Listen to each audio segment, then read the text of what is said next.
संघीयता चाहिँदैन चाहिँदैन चाहिँदैन देश बेच्न पाइँदैन एमसीसी चाहिँदैन चाहिँदैन नेपाल आमा की पशुपतिनाथ की मुक्तिनाथ धाम की पाथिभारा माता की बनकाली माता की दक्षिण काली माता की।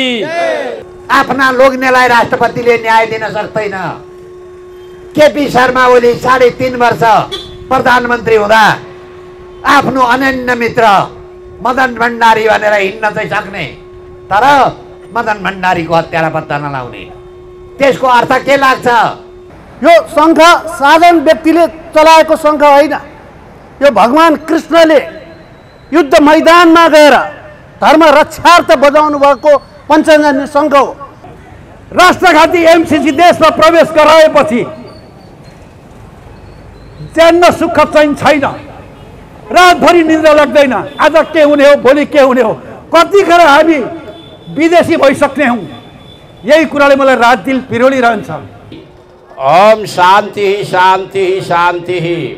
आज त्यो हिन्दू राष्ट्र कता हरायो हरायो, कसले चोरो चोरो हामीले थाहा नै पाएनौँ, कसले लगेछ। अब नयाँ नेपाल बनाउँछु भन्थे, बनाए कस्तो? पुरानो बिहार। अहिले न राज संस्था छ न लोकतन्त्र छ नेपालमा, दुईटै निषेधका कारणले समापन भइसकेका छन्। रक्सीमा डुब्न पाइन्छ पाइँदैन? यहाँ त देश जोगाउने कुरा छ, धर्म जोगाउने कुरा छ। यो नेपालमा एमसीसी जस्तो यो घातक राष्ट्रघाती परियोजना किन यी नेताहरू ल्याउन चाहिरहेका छन्? व्यक्तिले नै समाज बनाउने हो, समाजले नै राष्ट्र बनाउने हो, र राष्ट्रको सुरुवात व्यक्तिबाट हुन्छ। व्यक्तिको सुरुवात उसको चरित्रबाट, उसको आचरणबाट, उसको शिक्षाबाट, उसको बुझाइबाट, उसको संस्कारबाट, उसले के अनुभूत गरेको छ त्यसबाट ऊ व्यक्तिको परिचय हुन्छ भने त्यो परिचय नै अहिले खोक्रो भएको छ। धर्मनिरपेक्षता जो नेपालीको मागै होइन, संघीयता जुन नेपालीको माग्ने होइन, गणतन्त्र नेपालीको माग्ने होइन। जय जय काली जय जय गोरख भने यो देश यी दलालहरूले, यी भ्रष्टाचारीहरूले, यी अरूको डलर खाएर मुखमा आवाज छैन, बोल्न सक्दैनन् यिनीहरू। त्यस्ताहरूले उर्दी जाहेर गर्छन्। एमसीसी को बारेमा व्यक्तिले नबोलुन्। हामी डलरमा हामी बेचिदिन्छौँ, हामी अमेरिका गएर बसिदिन्छौँ। एउटा नेपाली अहिले काहीँ जन्मिँदैछ भने त्यसको टाउकोमा 56,000 को ऋणको थैली बोक्छ। एमसीसी अरे के हो एमसीसी भने? यिनीहरूलाई त भगवानका नाममा, ईश्वरका नाममा शपथ ग्रहण गर्न लाज मान्छन्। हेर्नुहोस्, नेपाल चुस्ता पुगेन। अब नेपाली जनता नेपाल आमालाई बेच्न लागिरहेका छौ। अझ पनि नेपाली जनताहरू यिनीहरूकै पछि लागेर, झोलेकै पछि लागेर हिँड्नुपर्ने अवस्था। देशलाई द्वन्द्वमा फसाउने पनि शेरबहादुर देउवा हो। 2052 सालमा माओवादीको समस्या जन्माउने पनि शेरबहादुर देउवा हुन्। आज त्यो टाउको मूल्य तोक्ने र टाउको मूल्य तोकिनेहरू पनि एकै ठाउँमा बसेर आज देशलाई लुटिराख्ने पनि उनीहरू नै हुन्। जम्मै बेचेर खाए, एउटा पनि उद्योग छैनन्। खड्ग ओलीका महल बने, झलनाथ खनालका महल बने। मलाई थाहा छ नेताले औषधि गर्न पैसा लिएर घडेरी किनेका छन्। अनि हामीलाई के अब सिक्किम र अफगानिस्तान बनाउने हो त? शङ्ख बजार बस्न तयार छौँ। देश बेच्नको लागि आमालाई बेच्न शुद्ध तयार हुने मान्छेहरू प्रशस्त भए। इतिहासको कुनै कालखण्डमा पृथ्वीनारायण शाह बहादुर शाहको पालामा दक्षिण एसियाकै सबैभन्दा शक्तिशाली राष्ट्र नेपाल आज हामी इतिहासबाट चाहिँ हराउन लाग्दैछौँ। सिङ्गापुर हुन्छ भन्थे, के भयो? सिङ्गापुर भयो। हिन्दू राष्ट्र कायम गरौँ, धर्मनिरपेक्षता खारिज गरौँ, सम्पूर्ण राष्ट्रवादीहरू एक हौँ। एमसीसीलाई खारिज गर। यी डलरवादीहरू होसियार। नेपाली भनेको मरेर पनि इतिहास बनाउने जात हो। नमस्कार। आज तातो गर्मीको पनि प्रवाह नगरेर देशको चिन्ता गरेर जुन यो कार्यक्रममा आइदिनु भयो, सुनिदिन बस्नुभएको छ, यसका लागि म तपाईँहरूलाई धन्यवाद दिन चाहन्छु। म अलिकति अगाडि लिएर जान्छु तपाईँहरूलाई। 46 सालतिर, 58-59 सालतिर नेताहरूले के भन्थे? हामीहरूलाई भोट दिनुहोस्, बन्दुक बोकिदिनुहोस्, स्विजरल्यान्ड बनाइदिन्छौँ, शिक्षा र स्वास्थ्य निशुल्क हुन्छ, औषधि गर्न जाँदा पैसा तिर्नु पर्दैन, छोराछोरीलाई स्कुल पढाउँदा पैसा तिर्नु पर्दैन भन्थे। नेपाली जनताले पत्याए। 17,000 मान्छे मर्दिए, आन्दोलन गरिदिए, भोट हालिदिए, तर शिक्षा र स्वास्थ्य निशुल्क भएन, सिङ्गापुर पनि भएन, शिक्षा पनि निशुल्क भएन। नयाँ नेपाल भन्थे, तपाईँहरूले सुन्नुभयो होला। पुष्पकमल दाहाल कुम उफारी उफारी अब नयाँ नेपाल बनाउँछु भन्थे। बनाए कस्तो? पुरानो बिहार। तपाईँलाई थाहा हो र पुरानो बिहार भनेको? दादा गुन्डाको शासन, लट्ठीको शासन, भ्रष्टाचारीको शासन। अहिले ठ्याक्कै त्यही आयो। मैले टोडीखेलमा खुला मञ्च काठमाडौँमा सुनेको छु, यिनै नेताले भाषण गरेको। पञ्चायतले 7,000 ऋण लगायो, टाट पारो। अहिले प्रसुति गृहमा कोही जन्मिँदैछ भने 7,000 को ऋणको तमासुकको थैली बोक्नुपर्छ भन्थे। अहिले त्यो ऋण कति पुग्यो थाहा छ तपाईँहरूलाई? 56,000। एउटा नेपाली अहिले काहीँ जन्मिँदैछ भने त्यसको टाउकोमा 56,000 को ऋणको थैली बोक्छ। विदेशीले त्यो पैसा एक एक गरेर लिन्छन्। हिजो 7,000 वैदेशिक ऋणमा हाम्रो अगाडि महेन्द्र राजमार्ग छ। अहिले त महेन्द्र राजमार्ग नभनेर रोक मार्ग बनाए। त्यो त्यही 7,000 ऋणले राजा महेन्द्रले बनाए। नेपालमा 200 वटा उद्योग थिए, कपडा उद्योग, इट्टा उद्योग, छाला जुत्ता उद्योग, कृषि औजार कारखाना उद्योग, कति थिए। जम्मै बेचेर खाए, एउटा पनि उद्योग छैनन्। तपाईको काठमाडौँबाट पोखरा जाने पृथ्वी राजमार्ग त्यही कालमा बन्यो।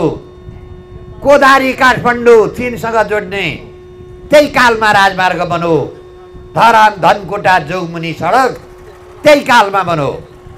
46 साल यता एउटा सडक बनाउन देखाइदिनुहोस् तपाईहरु। एउटा हस्पिटल बनेन। यो कोरोना कालमा सबभन्दा बढी चाहिने हामीलाई हस्पिटल। कोशी हस्पिटल त्यतिखेरै बन्यो। कांग्रेसले बनाएको हस्पिटल धरानको घोपामा कति भ्रष्टाचार हुँदो रहेछ तपाईले अस्ति खोल्नुभयो। जम्मै भ्रष्टाचार गर्न आउने बिरामी औषधि गर्न आउने होइन, पैसा कमाउन आउने।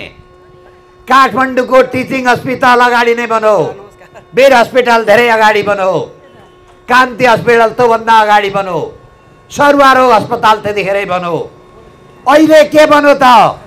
बने पुष्पकमल दाहालका महल बने, खड्ग ओलीका महल बने, झलनाथ खनालका महल बने।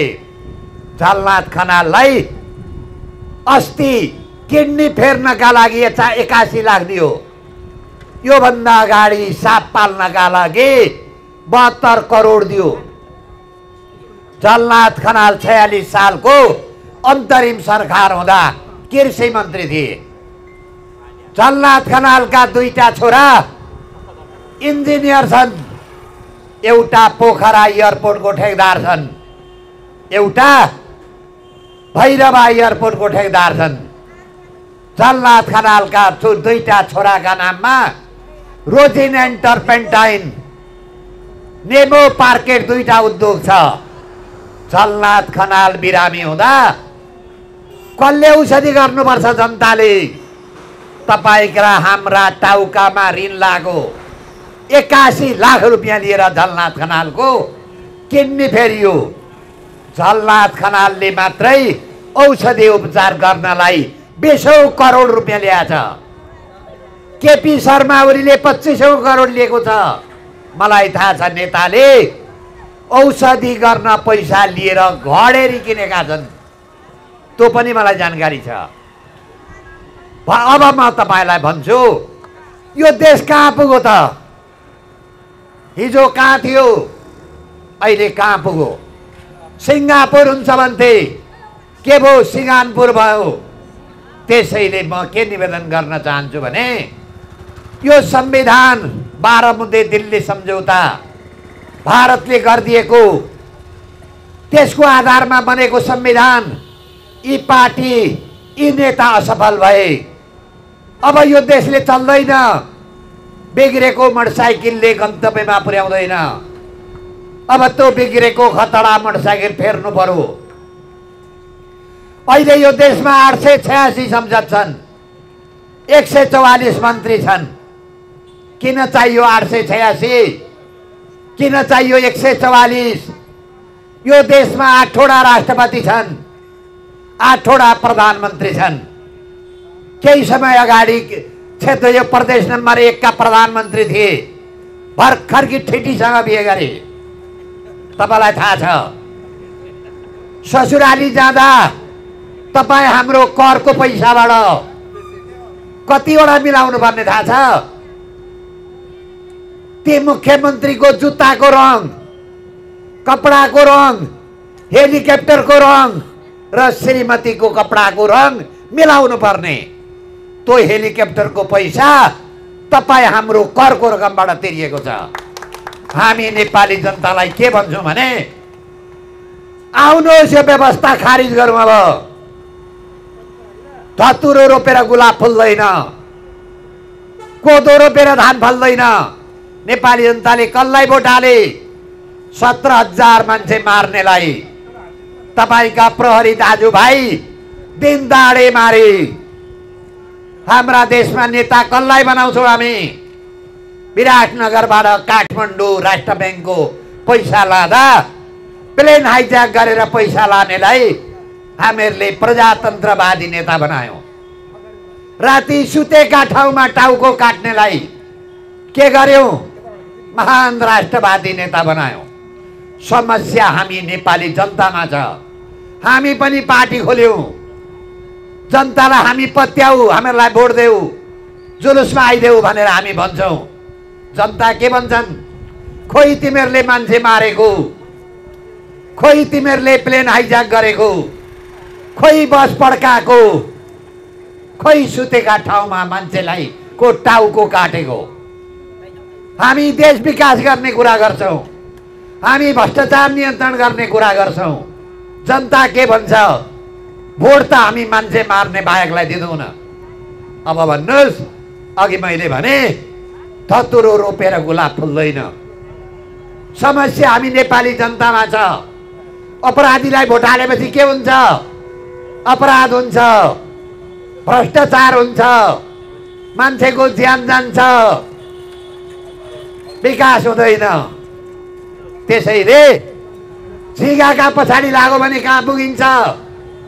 आँचीमा पुगिन्छ। आँची रसानमा झिगाले के खान्छ? आँची। मौरीको पछाडि लाग्यो भने महमा पुगिन्छ। त्यसैले हामी नेपाली जनता झिगाका पछाडि लाग्यौँ, रसानमा पुग्यौँ। अब नेपाली जनतालाई हामी भन्न चाहन्छौँ, फर्किनुहोस् न रसानबाट। यो प्रणाली असफल भयो। सिङ्गापुर बनाइदिएको भए 70 लाख विदेशमा भएका नेपाली जनताको नेपालमै रोजगार पाएका भए, शिक्षा र स्वास्थ्य निःशुल्क भएको भए, न्याय भएको भए हामी यो तातो घाममा दुःख पाउनु पर्ने थिएन। तर यो देश रहेन भने तपाईँ हाम्रा सन्ततिले हामीहरूलाई धिक्कार गर्छ। त्यसैले हाम्रा यो पुस्तालाई, आउँदो सन्ततिको लागि सग्लो नेपाल, सम्पन्न नेपाल बुझाउनुपर्छ। त्यसैले नेपालका लागि नेपाली पार्टीले के भन्नु? अब नेपालमा 886 संसद होइन, 120 मात्रै राखौँ। 144 मन्त्री होइन, 11 जना मन्त्री राखौँ। 8वटा राष्ट्रपति होइन, एउटा राजा राखौँ। प्रत्यक्ष निर्वाचित प्रधानमन्त्री बनाऊ। अनि त्यसबाट निस्केको पैसा 760 को संसदको पैसा निस्किन्छ। 120 संख्या मन्त्रीको पैसा निस्किन्छ। त्यसले शिक्षा र स्वास्थ्य निःशुल्क गरौँ। हामी सत्तामा आयौँ भने, जनताले हामीहरूलाई पत्याए भने यही खर्च घटाएर हामी शिक्षा र स्वास्थ्य निःशुल्क गर्छौँ। अहिले हामीहरूले यिनीहरूले निःशुल्क गरेनन्। अर्को कुरो भन्यो हामीहरूले, नेपालमा पञ्चायत कालमा पनि भ्रष्टाचार थियो, काङ्ग्रेस र कम्युनिस्ट आए, पञ्चले भ्रष्टाचार गरे भनेर जनताले पत्याए। जब काङ्ग्रेस र कम्युनिस्ट सत्तामा आए, पञ्चले भन्दा बढी भ्रष्टाचार गरे। अनि माओवादी जङ्गलमा आयो। के भनौँ, यी संसदवादी भनेका त खसीको टाउको राखेर कुकुरको मासु बेच्ने हुन्। यिनीहरूले भ्रष्टाचार गरे। हामीहरूलाई भोट दिनुहोस्, मान्छे मार्दिन बन्दुक बोक्नुहोस्, ब्याङ्क लुटिदिनुहोस्, पुष्पकमल दाहालका परिवारलाई पाल्नलाई जनताले पत्याए। जब माओवादी आयो, अहिले देशमा सबभन्दा 1 नम्बर भ्रष्टाचारी माओवादी, 2 नम्बर भ्रष्टाचारी एमाले, 3 नम्बर भ्रष्टाचारी नेपाली काङ्ग्रेस, राप्रपा र मधेसवादिता 4 नम्बरमा पुगे।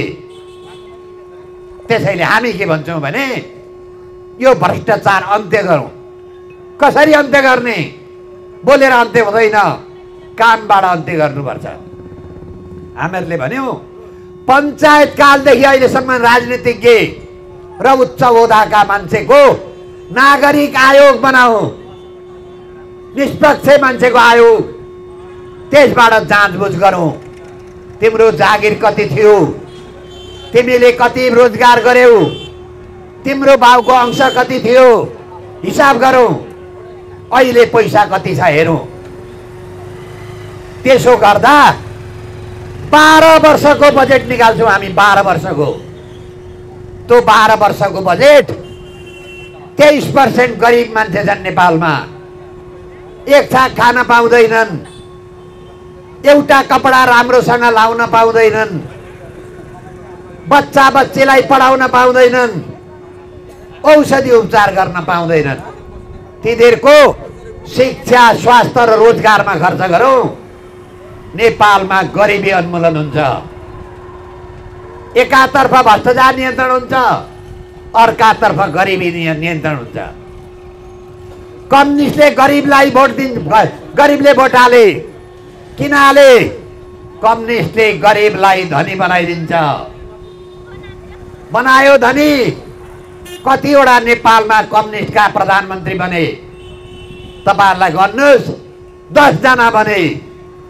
कम्युनिस्ट धनी भए, तर जनता गरिबका गरिब भए।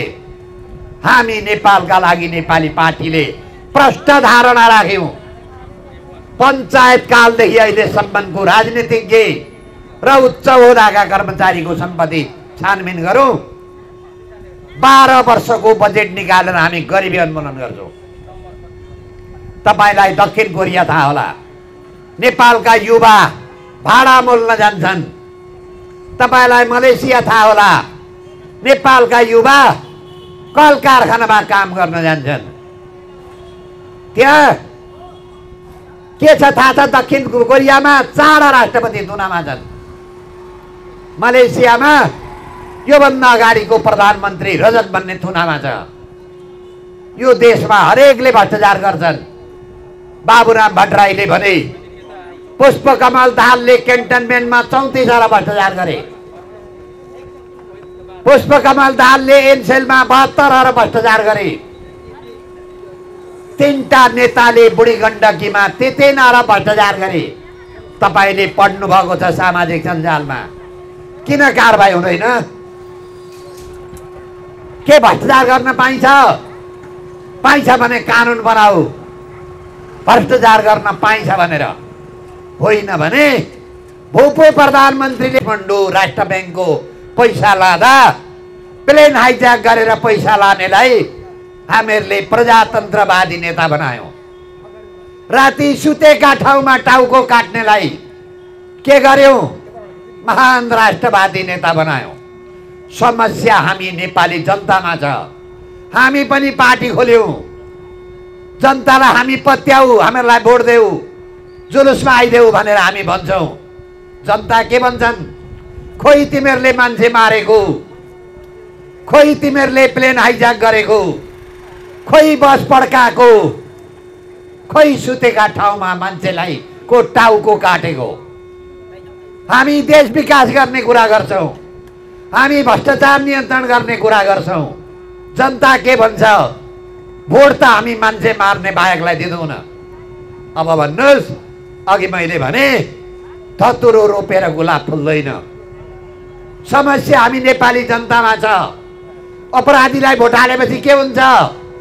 अपराध हुन्छ, भ्रष्टाचार हुन्छ, मान्छेको ज्यान जान्छ, विकास हुँदैन। त्यसैले झिगाका पछाडि लाग्यो भने कहाँ पुगिन्छ? आँचीमा पुगिन्छ। आँची रसानमा झिगाले के खान्छ? आँची। मौरीको पछाडि लाग्यो भने महमा पुगिन्छ। त्यसैले हामी नेपाली जनता झिगाका पछाडि लाग्यौँ, रसानमा पुग्यौँ। अब नेपाली जनतालाई हामी भन्न चाहन्छौँ, फर्किनुहोस् न रसानबाट। यो प्रणाली असफल भयो। सिङ्गापुर बनाइदिएको भए 70 लाख विदेशमा भएका नेपाली जनताको नेपालमै रोजगार पाएका भए, शिक्षा र स्वास्थ्य निःशुल्क भएको भए, न्याय भएको भए हामी यो तातो घाममा दुःख पाउनु पर्ने थिएन। तर यो देश रहेन भने तपाईँ हाम्रा सन्ततिले हामीहरूलाई धिक्कार गर्छ। त्यसैले हाम्रा यो पुस्तालाई, आउँदो सन्ततिको लागि सग्लो नेपाल, सम्पन्न नेपाल बुझाउनुपर्छ। त्यसैले नेपालका लागि नेपाली पार्टीले के भन्नु?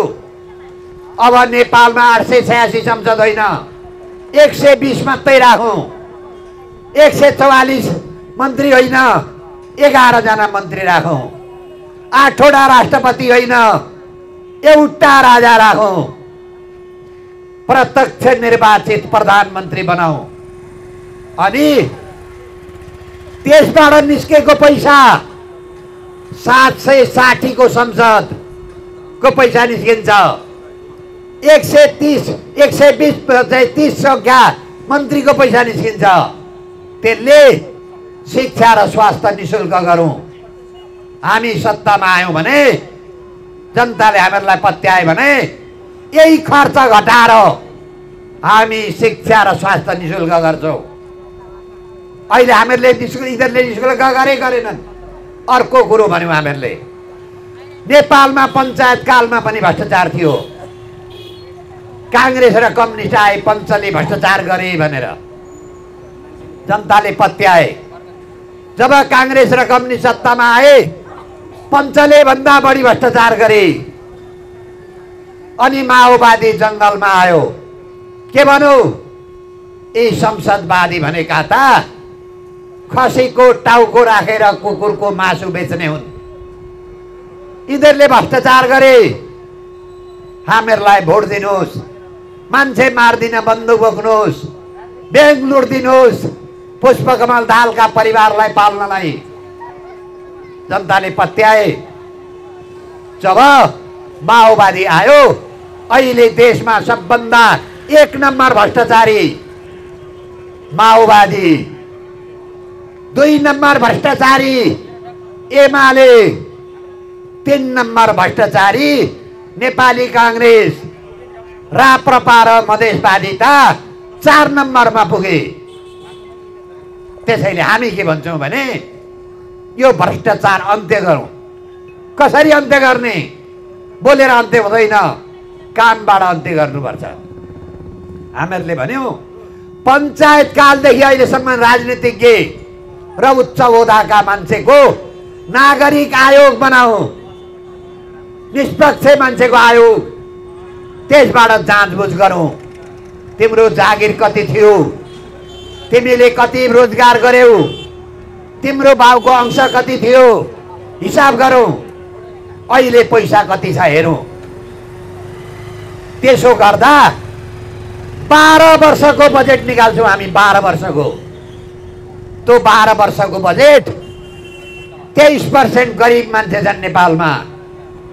एक छाक खान पाउँदैनन्, एउटा कपडा राम्रोसँग लाउन पाउँदैनन्, बच्चा बच्चीलाई पढाउन पाउँदैनन्, औषधि उपचार गर्न पाउँदैनन्। तिनीहरूको शिक्षा, स्वास्थ्य र रोजगारमा खर्च गरौँ। नेपालमा गरिबी उन्मूलन हुन्छ, एकातर्फ भ्रष्टाचार नियन्त्रण हुन्छ, अर्कातर्फ गरिबी नियन्त्रण हुन्छ। कम्युनिस्टले गरिबलाई भोट गरिबले भोट हाले, किन हाले? कम्युनिस्टले गरिबलाई धनी बनाइदिन्छ। बनायो धनी। कतिवटा नेपालमा कम्युनिस्टका प्रधानमन्त्री बने? तपाईहरुलाई गर्नुस्, 10 जना बने। कम्युनिस्ट धनी भए, तर जनता गरिबका गरिब भए। हामी नेपालका लागि नेपाली पार्टीले प्रष्ट धारणा राख्यौं। पञ्चायत कालदेखि अहिलेसम्मको राजनीतिज्ञ र उच्च होदाका कर्मचारीको सम्पत्ति छानबिन गरौँ। 12 वर्षको बजेट निकालेर हामी गरिबी उन्मूलन गर्छौँ। तपाईलाई दक्षिण कोरिया थाहा होला, नेपालका युवा भाडा मोल्न जान्छन्।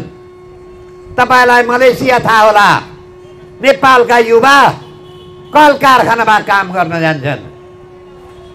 त्यहाँ के छ थाहा छ? दक्षिण कोरियामा 4 राष्ट्रपति चुनावमा छन्। मलेसियामा योभन्दा अगाडिको प्रधानमन्त्री रजत भन्ने थुनामा छ। यो देशमा हरेकले भ्रष्टाचार गर्छन्। बाबुराम भट्टराईले भने पुष्पकमल दाहालले क्यान्टनमेन्टमा 34 वटा भ्रष्टाचार गरे।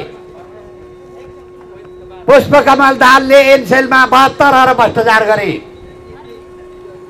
3टा नेताले बुढी गण्डकीमा 53 वटा भ्रष्टाचार गरे। तपाईले पढ्नु भएको छ सामाजिक सञ्जालमा। किन कारबाही हुँदैन? के भ्रष्टाचार गर्न पाइन्छ? पाइन्छ भने कानुन बनाऊ। भ्रष्टाचार गर्न पाइन्छ भनेर होइन भने भूपू प्रधानमन्त्रीले कि बाबुराम भट्टराई सिल्ली हुनु पर्यो। झलनाथ खनाल आयो औषधि गरेर 81 लाखमा। अब बाबुरामलाई पठाउँ राँचीतिर। होइन भने भूपू प्रधानमन्त्री बाबुरामले भनेका कुरा कारबाही हुँदैन भने तपाईँ हामीहरूले भनेका कारबाही हुन्छन्? हुँदैन। ललिता निवास तपाईले सुन्नु भएको छ, खूब सुन्नुभयो। के हो ललिता निवास? राजाले प्रधानमन्त्रीका लागि क्वार्टर बनाउन जग्गा खोजिदिएको थियो। यसो बुढो मान्छे प्रधानमन्त्री हुन्छ, प्रधानमन्त्री क्वार्टरमै मोर्निङ वाक गरोस्, गाई भैँसी पालोस्, दुध खाओस्, सद्बुद्धि आओस् भनेर जग्गा खोजिदिएको थियो, अधिग्रहण गरेर राखिदिएको थियो। बाबुराम भट्टराई र माधव नेपालले त्यो बालुवाटारको राजाले किनिदिएको जग्गा पनि खाए। 132 रोपनी, 1 रोपनी 1 आनाको 1 करोड पर्छ। कति खाए हिसाब गर्नुहोस् तपाईँ। तपाईँहरूका मोबाइलको क्यालकुलेटरले हिसाब निकाल्दैन। कसलाई मुद्दा लाग्यो थाहा छ? कर्मचारीलाई। बाबुराम भट्टराई र माधव नेपाललाई मुद्दा लागेन। किन लागेन थाहा छ? अहिलेको अख्तियार दुरुपयोग के भन्दो रहेछ? खुकुरीले मान्छे काट्नेलाई मुद्दा नलाग्ने, कसलाई लाग्ने? खुकुरी बनाउने बाबुराम कामीलाई चाहिँ मुद्दा लाग्ने। अहिले आरनवालालाई मुद्दा लाग्यो। मै मुद्दा गर्दैछु सर्वोच्च हातमा, निर्णयकर्तालाई मुद्दा लाग्नुपर्छ भनेर। तर लाग्छ कि लाग्दैन? अहिले अदालतमा पनि उहाँहरूकै कार्यकर्ता भर्ती केन्द्र बनाएको छ। काङ्ग्रेसलाई काङ्ग्रेस खालको न्याय हुन्छ, कम्युनिस्टलाई कम्युनिस्ट खालको न्याय हुन्छ। स्वतन्त्र जनताको न्यायाधीशै छैनन्।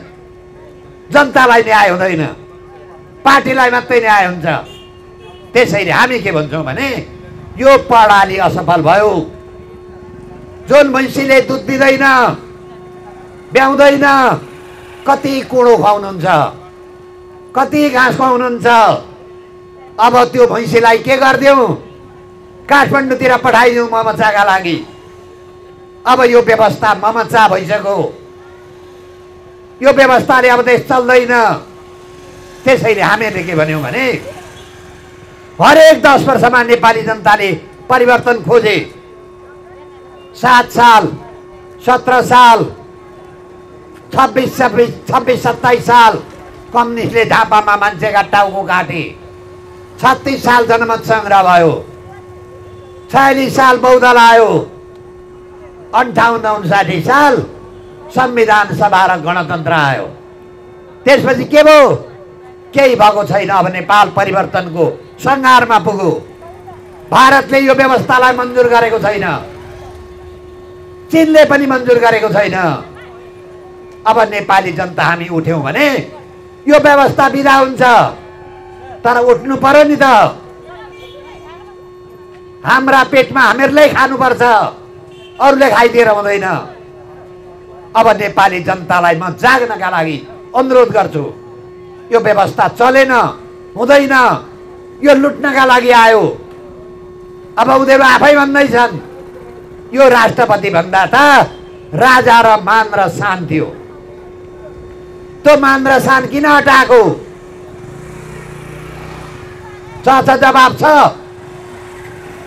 हिजो महाकाली सन्धि 51 सालमा पास गर्दा केपी शर्मा ओलीले भनेका थिए महाकाली सन्धि पास गर्दा पश्चिमबाट सूर्य उदय हुन्छ।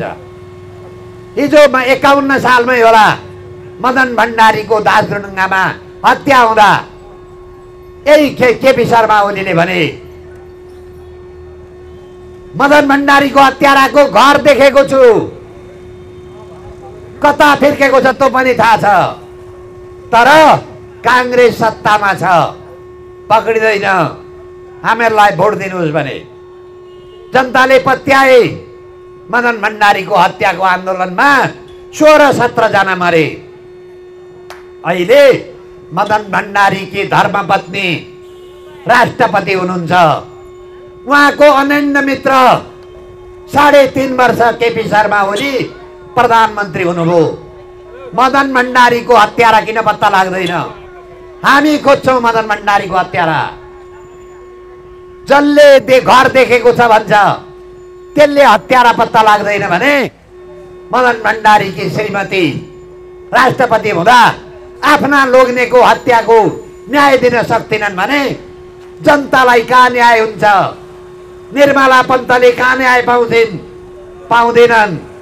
अब त एउटै घरमा 6 जना मान्छे मर्न थाले। हेर्नुहोस् त न्याय कहाँ पुग्यो? निर्मला पन्तको न्याय छैन। आफ्ना लोग्नेलाई राष्ट्रपतिले न्याय दिन सक्दैन। केपी शर्मा ओली 3.5 वर्ष प्रधानमन्त्री हुँदा आफ्नो अनन्य मित्र मदन भण्डारी भनेर हिँड्न चाहिँ सक्ने, तर मदन भण्डारीको हत्यारा पत्ता नलाउने। त्यसको अर्थ के लाग्छ?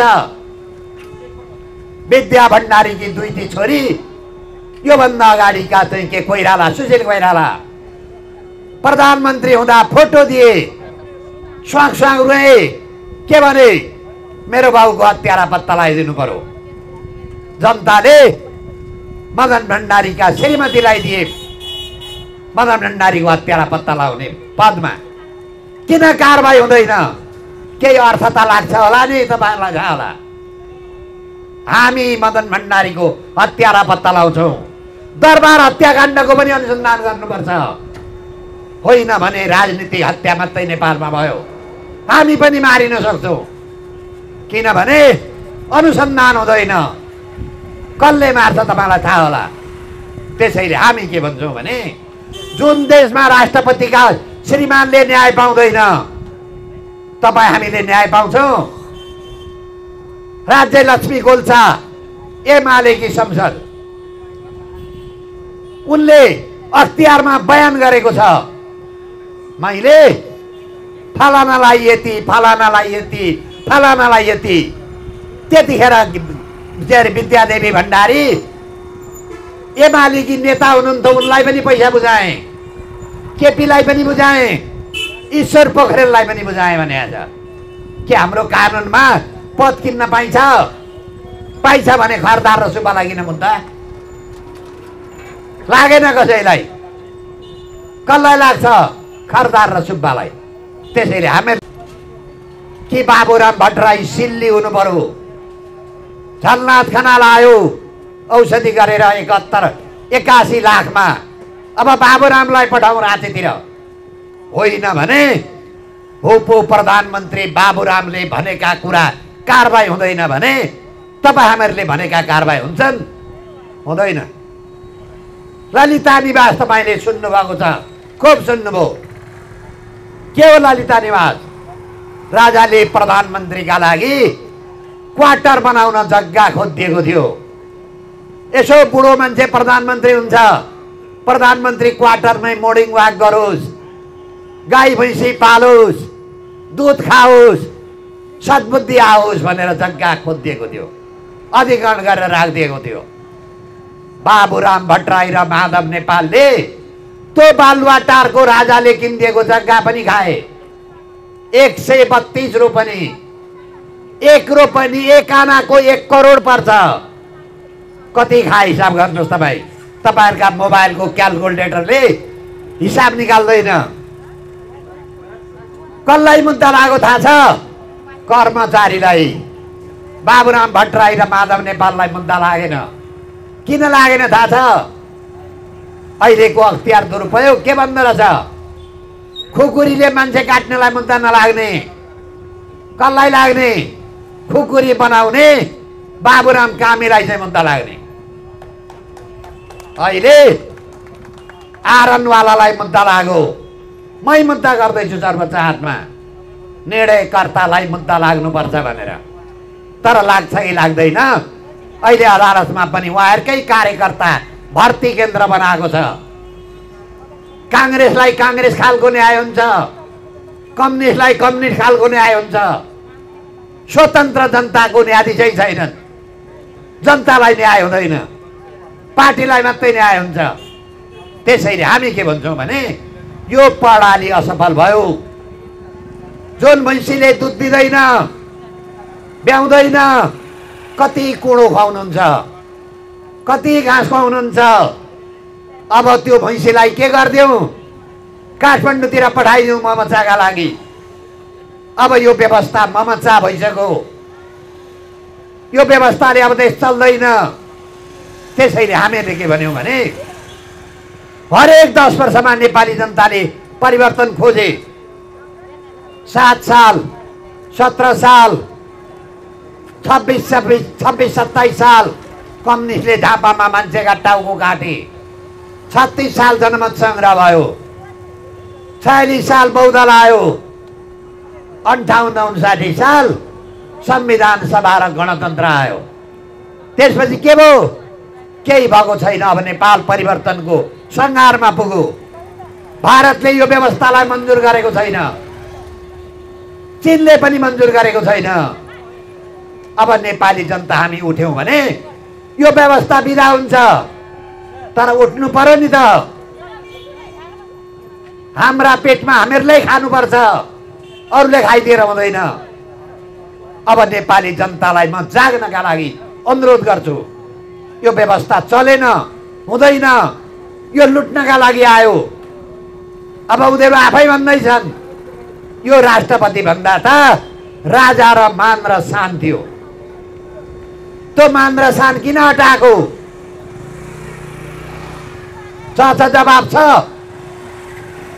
हिजो महाकाली सन्धि 51 सालमा पास गर्दा केपी शर्मा ओलीले भनेका थिए महाकाली सन्धि पास गर्दा पश्चिमबाट सूर्य उदय हुन्छ।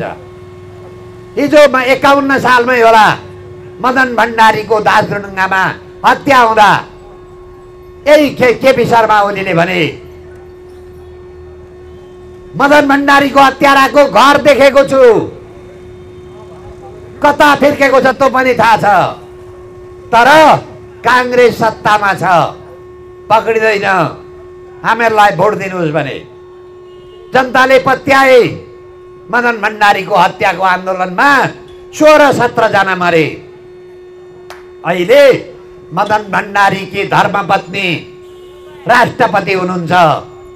उहाँको अनन्य मित्र 3.5 वर्ष केपी शर्मा ओली प्रधानमन्त्री हुनुभयो। मदन भण्डारीको हत्यारा किन पत्ता लाग्दैन? हामी खोज्छौँ मदन भण्डारीको हत्यारा। जसले घर देखेको छ भन्छ, त्यसले हत्यारा पत्ता लाग्दैन भने मदन भण्डारीकी श्रीमती राष्ट्रपति हुँदा आफ्ना लोग्नेको हत्याको न्याय दिन सक्दिनन् भने जनतालाई कहाँ न्याय हुन्छ? निर्मला पन्तले कहाँ न्याय पाउँदैनन्? अब त एउटै घरमा 6 जना मान्छे मर्न थाले। हेर्नुहोस् त न्याय कहाँ पुग्यो। निर्मला पन्तको न्याय छैन। आफ्ना लोग्नेलाई राष्ट्रपतिले न्याय दिन सक्दैन। केपी शर्मा ओली 3.5 वर्ष प्रधानमन्त्री हुँदा आफ्नो अनन्य मित्र मदन भण्डारी भनेर हिँड्न चाहिँ सक्ने, तर मदन भण्डारीको हत्यारा पत्ता नलाउने। त्यसको अर्थ के लाग्छ? विद्या भण्डारीकी दुईटी छोरी, योभन्दा अगाडिका चाहिँ के कोइराला, सुशील कोइराला प्रधानमन्त्री हुँदा फोटो दिए, स्वाङ स्वाङ रोए। के भने? मेरो बाबुको हत्यारा पत्ता लगाइदिनु पर्यो। जनताले मदन भण्डारीका श्रीमतीलाई दिए मदन भण्डारीको हत्यारा पत्ता लगाउने पदमा। किन कारबाही हुँदैन? केही अर्थ त लाग्छ होला नि तपाईँहरूलाई थाहा होला। हामी मदन भण्डारीको हत्यारा पत्ता लगाउँछौँ। दरबार हत्याकाण्डको पनि अनुसन्धान गर्नुपर्छ। होइन भने राजनीतिक हत्या मात्रै नेपालमा भयो। हामी पनि मारिन सक्छौँ, किनभने अनुसन्धान हुँदैन। कसले मार्छ तपाईँलाई थाहा होला। त्यसैले हामी के भन्छौँ भने जुन देशमा राष्ट्रपतिका श्रीमानले न्याय पाउँदैन, तपाईँ हामीले न्याय पाउँछौँ। राज्य लक्ष्मी गोल्छा एमालेकी संसद, उनले अख्तियारमा बयान गरेको छ, मैले फलानालाई यति, फलानालाई यति, फलानालाई यति। त्यतिखेर विद्यादेवी भण्डारी एमालेकी नेता हुनुहुन्थ्यो, उनलाई पनि पैसा बुझाएँ, केपीलाई पनि बुझाएँ, ईश्वर पोखरेललाई पनि बुझाएँ भने आज के हाम्रो कानुनमा पद किन्न पाइन्छ? पाइन्छ भने खरदार र सुब्बालाई किन मुद्दा?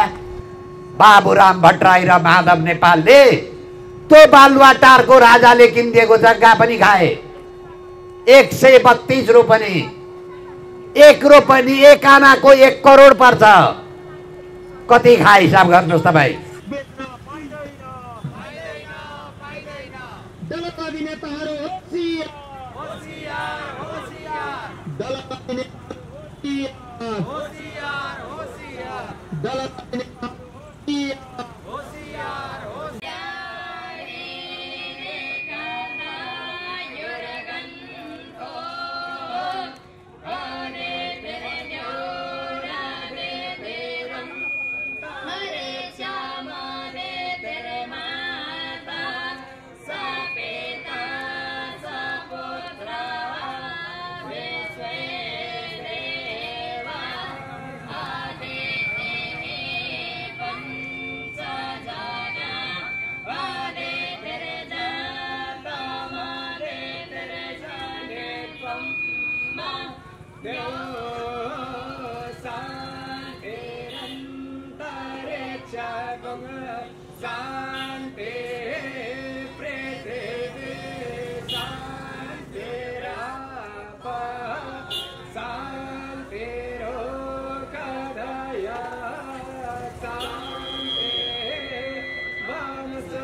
नेपालका लागि नेपाली पार्टी एउटा कहल जाइ छै। चुनावमा यतै नै यतै उटा नै देखू। इटा कथिको लागि चाहिए त जेना अमेरिकी सैनिक शासन, अमेरिकी राज्य के अथी चाहिए।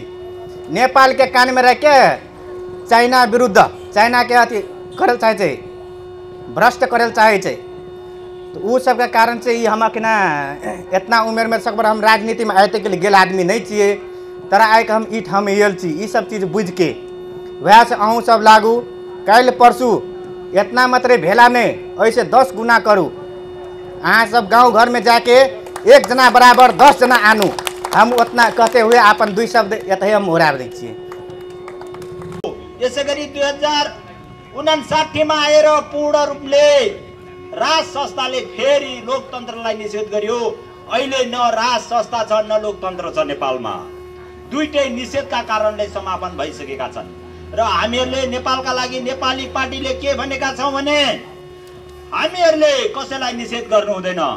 अहिलेसम्म कुनै पनि राजनीतिक दलहरूले सनातन धर्मका अभियन्ताहरू धर्मगुरुहरूलाई कुनै स्थान दिएको छैन। तर नेपालका लागि नेपाली पार्टीले धर्मसभामा रहने र धर्मसभामा रहने गुरुजन तथा धार्मिक अभियन्ताहरू स्वतः महाधिवेशन प्रतिनिधि हुने व्यवस्थापन गरेको छ र एउटा निषेध नगरेर एउटा ढोका खोलेको छ। सनातन जुन धार्मिक गुरुहरू, धार्मिक अभियन्ता, धार्मिक नेतृत्वहरूलाई एउटा स्थान दिएको छ। त्यसै गरी गएर बौद्धिक क्षेत्रलाई पार्टीहरूले निषेध गरे, तर हाम्रो नेपालका लागि नेपाली पार्टीले त्यसलाई पनि ढोका खुला गरेको छ।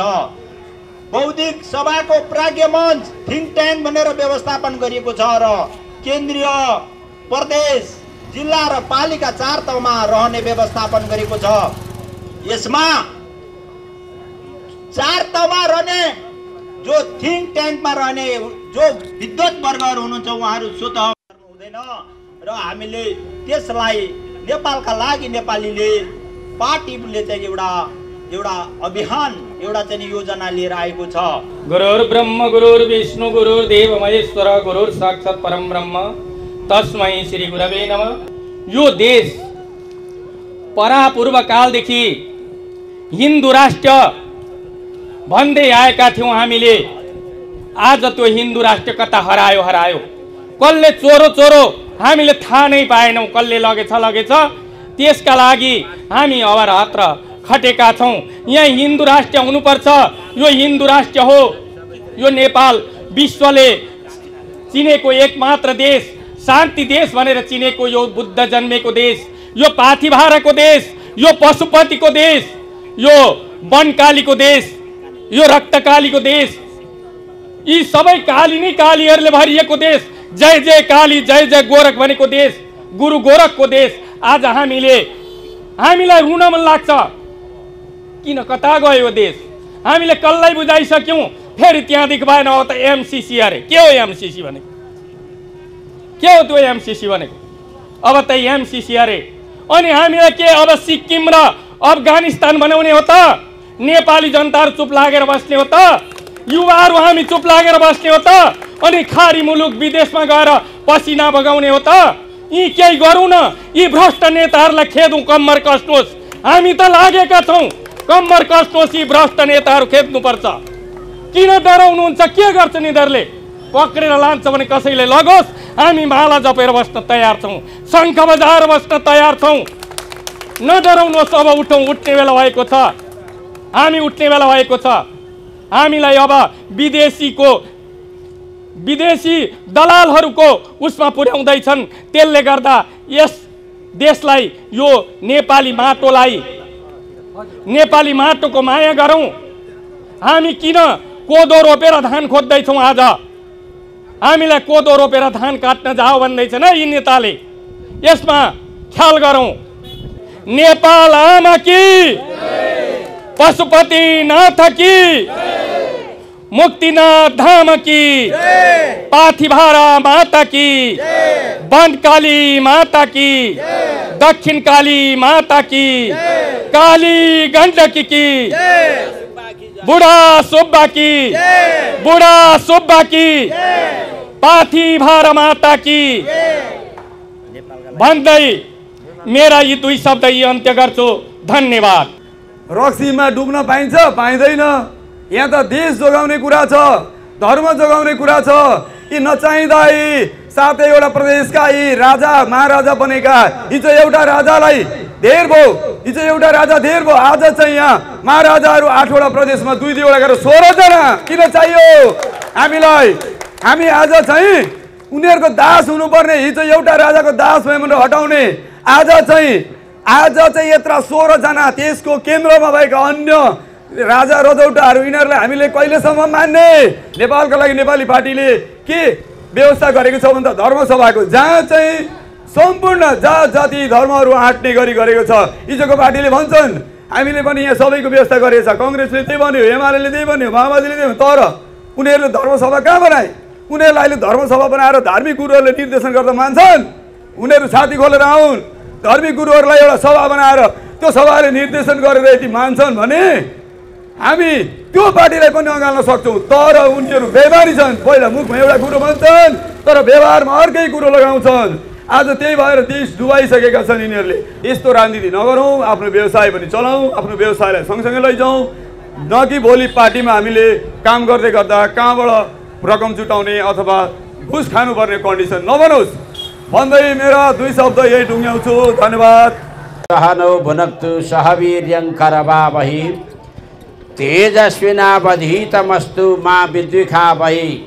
ओम शान्ति शान्ति शान्ति। आज एमसीसी को नाममा हाम्रा तमाम हिमालमा भएका खनिज पदार्थहरू, युरेनियमदेखि लिएर जल सम्पदादेखि लिएर वनस्पति जगतमा यिनीहरूको आँखा विदेशीहरूले आँखा लगाएर केही 2-4वटा नेताहरूलाई पैसाको भरमा किनेर एमसीसी जस्तो राष्ट्रघातक कुरालाई लिएर आइरहेका छन्।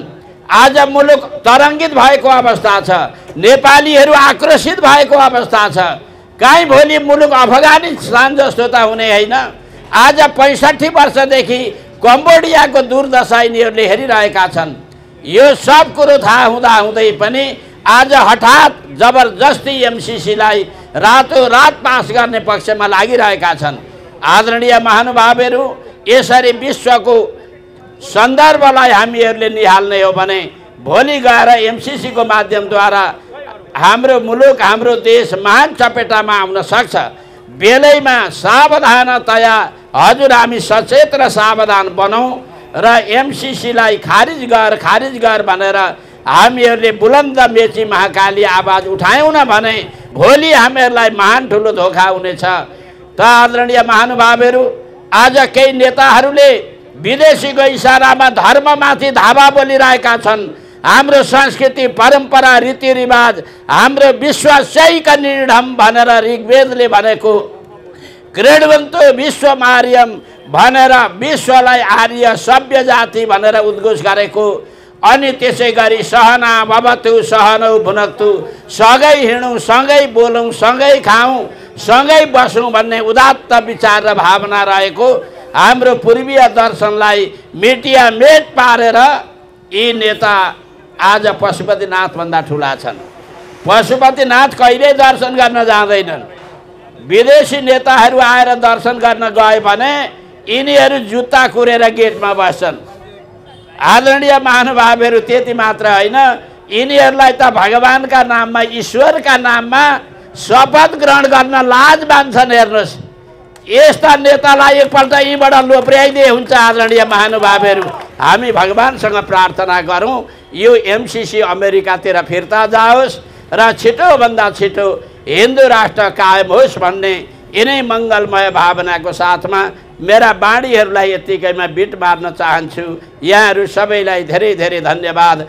म भर्खरै यस पार्टीमा 1 हप्ता पनि भयो छैन। यस पार्टीमा राष्ट्र र जनताको लागि, धर्मको लागि, राष्ट्र यो अहिलेको अन्यल अवस्थामा, राष्ट्र अन्यल आमा नेपाल आमा रोजेको अवस्थामा मैले महसुस गरेँ पार्टीमा म प्रवेश गरेको हुँ।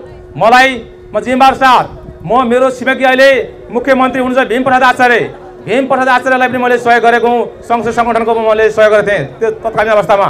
र मैले राप्रपामा रहेर 12 वर्षसम्म काम गरेँ, जिम्बार साथ जिल्ला सम्हालेँ। अहिले हालमा राप्रपा केन्द्र सदस्यलाई परित्याग गरेर यस पार्टीमा म केन्द्र सदस्य जस्तो गरिमामय जिम्मेवारी पदलाई परित्याग गरेर राप्रपाले यो राष्ट्रलाई हिन्दू राष्ट्र पनि कायम गर्न सक्दैन, राजा सहितको बौद्धले व्यवस्था मिलाउन सक्दैन भनेर महसुस गरेर म यो पार्टीमा समावेश भएको हुँ। मलाई के लाग्छ भने अब मैले भर्खरै मात्रै 10 दिन अगाडि यहाँका हाम्रा नेता माननीय पूर्व मन्त्री रामप्रसाद ओलीलाई भने मैले हाम्रो एमाले काङ्ग्रेस माओवादीले यो एमसीसीको विषयमा पैसा खाएर उनीहरूलाई हाम्रो राप्रपाले पैसा खाएको छ मन्त्रीज्यू, पूर्व मन्त्रीज्यू भन्दाखेरि उहाँले बोल्न सक्नु भएन। त्यस कारणले गर्दाखेरि 1 वर्ष अगाडि हाम्रो कमल थापा ज्यूले वास्तवमा एमसीसीको विषयमा यस इटरी नगरीमा नै भन्नुभएको थियो एमसीसी राष्ट्रको लागि हितमा छ, एमसीसी देशलाई कुनै घाटा हुँदैन भन्ने कुरो भएको कारणले मैले असहमत राखेको थिएँ हिजोका दिन पनि। र यो राष्ट्रलाई एमसीसी जस्तो खतरनाक खेल एउटा चाहिँ यो कम्पनीले देशलाई खतरा गर्ने अवस्था भएको हुनाले मैले यो देशमा मर्नु पर्यो अगाडि गएर मर्नेछु। र एमसीसीलाई पारित हुनको लागि, खारिज गर्नको लागि समय लाग्नेको लागि यो पार्टीमा म आएको हुँ। र र मलाई सानो समयमा पनि भर्खरै 24 घण्टाको भित्रमै हामीले वास्तवमा यो कार्यक्रम गर्नु परेकोले केही कमी कमजोरी भयो, त्यसको लागि म क्षमा प्रार्थी छु।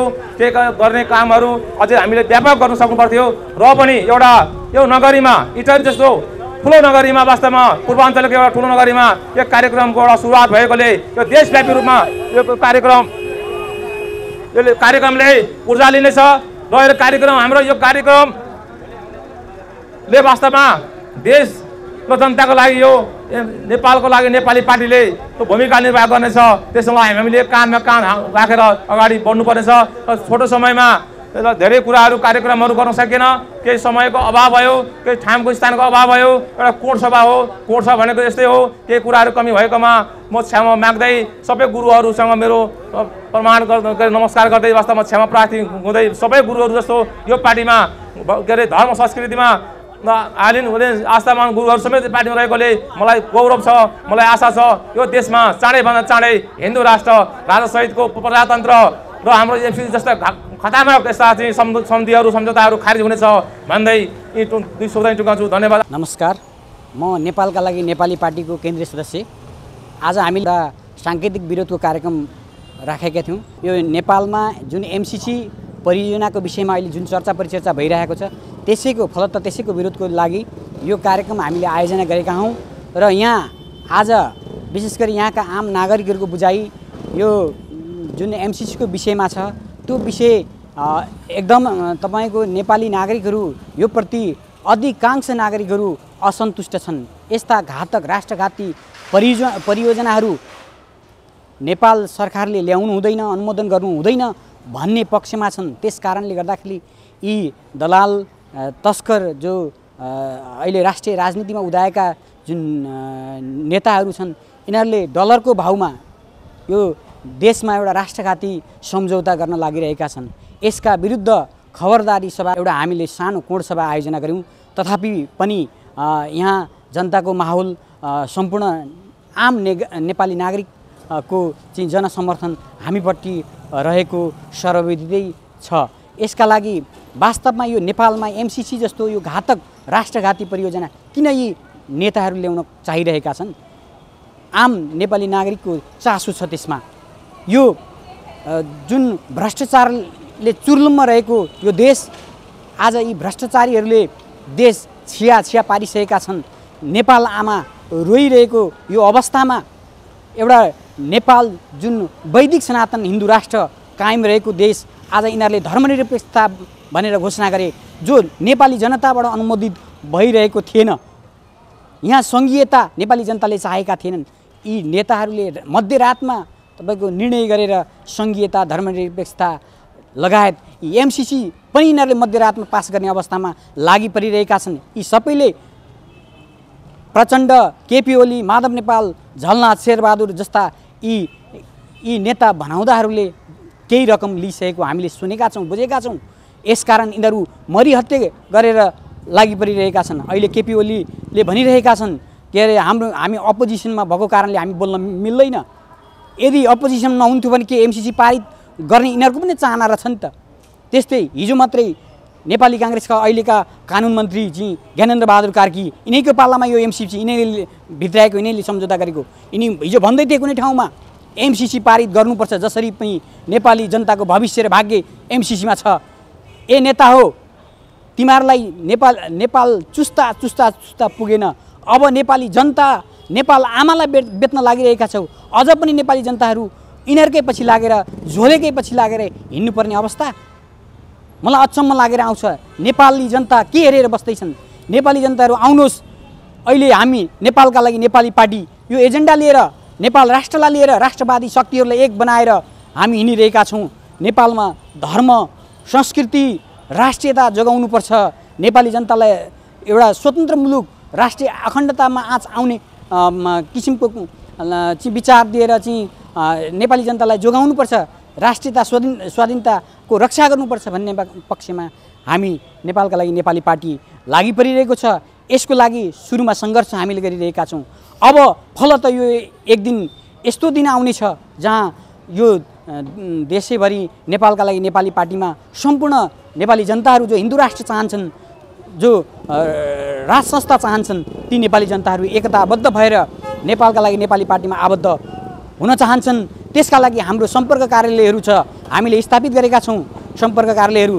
ती सम्पर्क कार्यालयहरूमा तपाईँहरूले समन्वय गर्न हाम्रा समन्वय संस्थाहरू छन्, त्यहाँ समन्वय जोडिन सक्नुहुनेछ भन्दै म आज यो जुन इटरीको यो एउटा सानो कोण सभा सम्पन्न भयो, यसको लागि म अन्तिममा यो सङ्घीयता खारेज गरौँ, हिन्दू राष्ट्र कायम गरौँ, धर्मनिरपेक्षता खारेज गरौँ, सम्पूर्ण राष्ट्रवादीहरू एक हौँ, यी डलरवादीहरू होसियार, हामी डलरवादीहरूका जो अहिले एक एक गरेर हामी हिसाब राख्नेछौँ। हाम्रो जति बेला हामीले चाहेको सरकार हामी स्थापना गर्नेछौँ त्यतिखेर यी डलरवादीहरू, यी भ्रष्टाचारका नायकहरूको हामी एक एक गरेर सम्पत्ति हामी छानबिन गर्नेछौँ भन्दै तपाईँ पत्रकारलाई पनि धन्यवाद दिँदै म बिदा हुन चाहन्छु। धन्यवाद।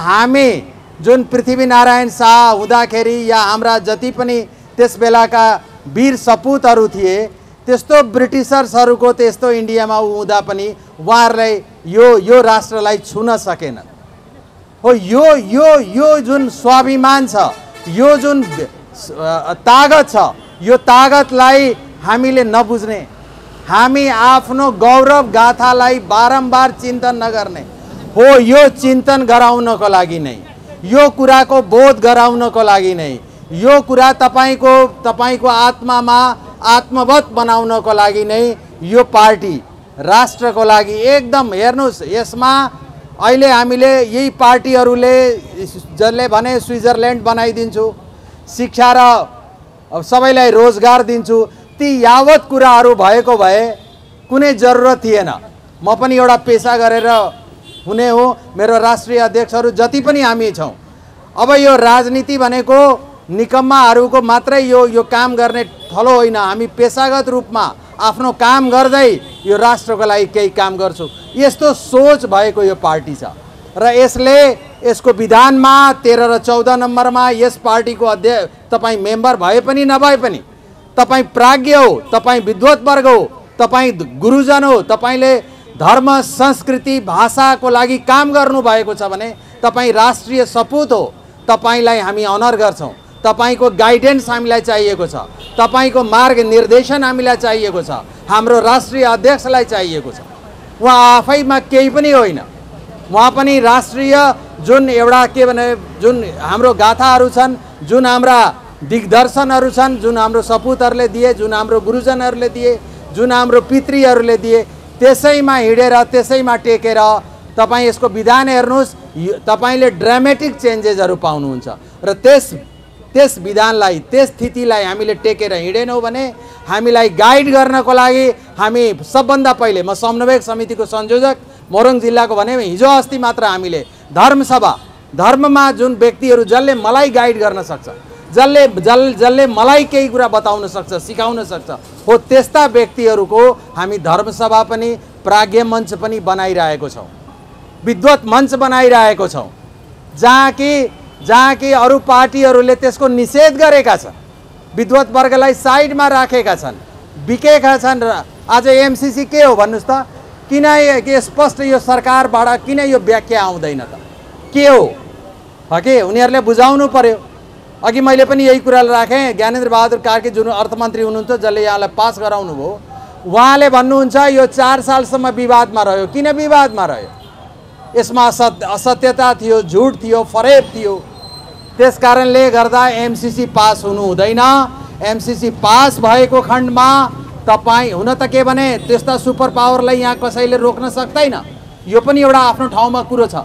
तर हामीले झन् खुट्टा कमायौँ, हामीले आफ्नो स्ट्यान्ड लिएनौँ, हामीले उसलाई सम्झाउन सकेनौँ भने उता आफ्नो चाइनाको लागि होस्, भारतलाई पनि भोलि गलाउनको लागि होस्, नेपाल त अब त प्लेग्राउन्ड नै भएको छ। यस कारणले गर्दा यी यावत कुराहरूमा हाम्रो देशमा ठुल्ठुला जुन प्रधानमन्त्रीहरू भए, तिनीहरूमा एनसेलको क्यान्टोनमेन्टको अर्बौं रुपियाँ छ। तिनीहरू विदेशीका गुलाम यसकारण बसेका छन् कि उनीहरूलाई साधारण जनताले उनीहरू पत्यो छोड्दैनन्। प्रधानमन्त्री त अहिले एमालेमा तपाईँले हेर्नुभयो, मतलब प्यारलल उनीहरूलाई प्रधानमन्त्री हुनुपर्ने। उनीहरूको एउटा सम्मानजनक वातावरणमा सिनर्जीमा एउटा हो हजुर तपाईँले गर्ने यो मैले गर्ने यो त्यो भाव छैन। त्यस कारणले व्यक्तिले नै समाज बनाउने हो, समाजले नै राष्ट्र बनाउने हो र राष्ट्रको सुरुवात व्यक्तिबाट हुन्छ। व्यक्तिको सुरुवात उसको चरित्रबाट, उसको आचरणबाट, उसको शिक्षाबाट, उसको बुझाइबाट, उसको संस्कारबाट, उसले के अनुभूत गरेको छ त्यसबाट ऊ व्यक्तिको परिचय हुन्छ भने त्यो परिचय नै अहिले खोक्रो भएको छ। त्यसकारण यो जिम्मेदारी एकजना व्यक्तिको होइन, हाम्रो सामूहिक जिम्मेवारी हो। कि म पनि एउटा शिक्षक रहेको व्यक्ति हुँ, त्यसपछि म पनि सेल्समा केही समय थिएँ। तर त्यो सेल्समा म त्यति खुसी थिइनँ। म पढाउने गर्छु हजुर, म ट्रेनर हो एउटा, म प्यासन भन्ने कुरा पढाउँछु। प्यासन भनेको जुनुन। आज कुनै पनि चिजको लागि मान्नुस् अहोरात्र खट्नु परेको छ। तपाईँ जब कुनै कुरालाई बुझ्नुहुन्छ, तपाईँ जब त्यो कुरालाई आत्मवत आफ्नो आत्मामा स्वीकार गर्नुहुन्छ, तब तपाईँ चाहिँ त्यसमा रत हुनुहुन्छ। तपाईलाई समय बितेको थाहा हुँदैन। आज यस किसिमले यदि हामी लागेनौँ, यदि हामी चाहिँ निष्क्रिय भयौँ र हामीले चाहिँ यो राम्रो कुरा बुझेर पनि नबुझे जस्तो गर्यौँ भने यो देश यी दलालहरूले, यी भ्रष्टाचारीहरूले, यी अरूको डलर खाएर मुखमा आवाज छैन, बोल्न सक्दैनन् यिनीहरू। त्यस्ताहरूले उर्दी जाहेर गर्छन्। एमसीसीको बारेमा व्यक्तिले नबोलुन्। हामी डलरमा हामी बेचिदिन्छौँ, हामी अमेरिका गएर बसिदिन्छौँ। हाम्रो मातृभूमि भन्ने कुरा केही पनि रहेनछ। यिनीहरू ऋषिपुत्र भन्न लायकका छैनन्। यसकारण यद कुरालाई हामी बुझौँ, एक व्यक्तिले बुझौँ। र यो हेर्नुहोस्, यो विचार हो, बीपी पथ पनि विचार हो, गान्धी पनि विचार हो, नेल्सन मण्डेला पनि विचार हो, व्यक्ति होइन। त्यस्तै गरेर हामी पनि यो विचारलाई लिएर, आफ्नो राष्ट्रियतालाई लिएर र मै केही हुँ भन्ने कुरा होइन, मैले पनि ज्ञान गर्ने, अध्ययन गर्ने, पढ्ने, पढाउने हो कि म आज पनि भन्छु, व्यक्तिगत कुरा गर्दैछु, म मिनिमम 2-4 घन्टा पढ्छु र यस्तै कुराहरू पढ्छु। पढाउनको लागि सबभन्दा बढी पढ्नुपर्छ।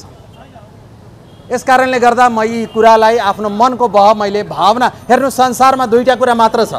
मैले फिलोसफीको एउटा कुरा गरेँ, विचार र भावना, थट एन्ड इमोसन। विचार र भावनाले नै कर्मको जन्म दिन्छ। त यहाँ भावना खराब भएको छ, यहाँ विचार खराब भएको छ। हामी बिकेका छौँ र हाम्रो धर्मगुरुहरूको र प्राज्ञवर्गहरू चाहिँ यस्ता पार्टीमा आएर हामीलाई सम्पर्क गर्नुहोस्, हामी तपाईँलाई पनि खोजिरहेको छौँ। तर तपाईँको जिम्मेवारी पनि हो।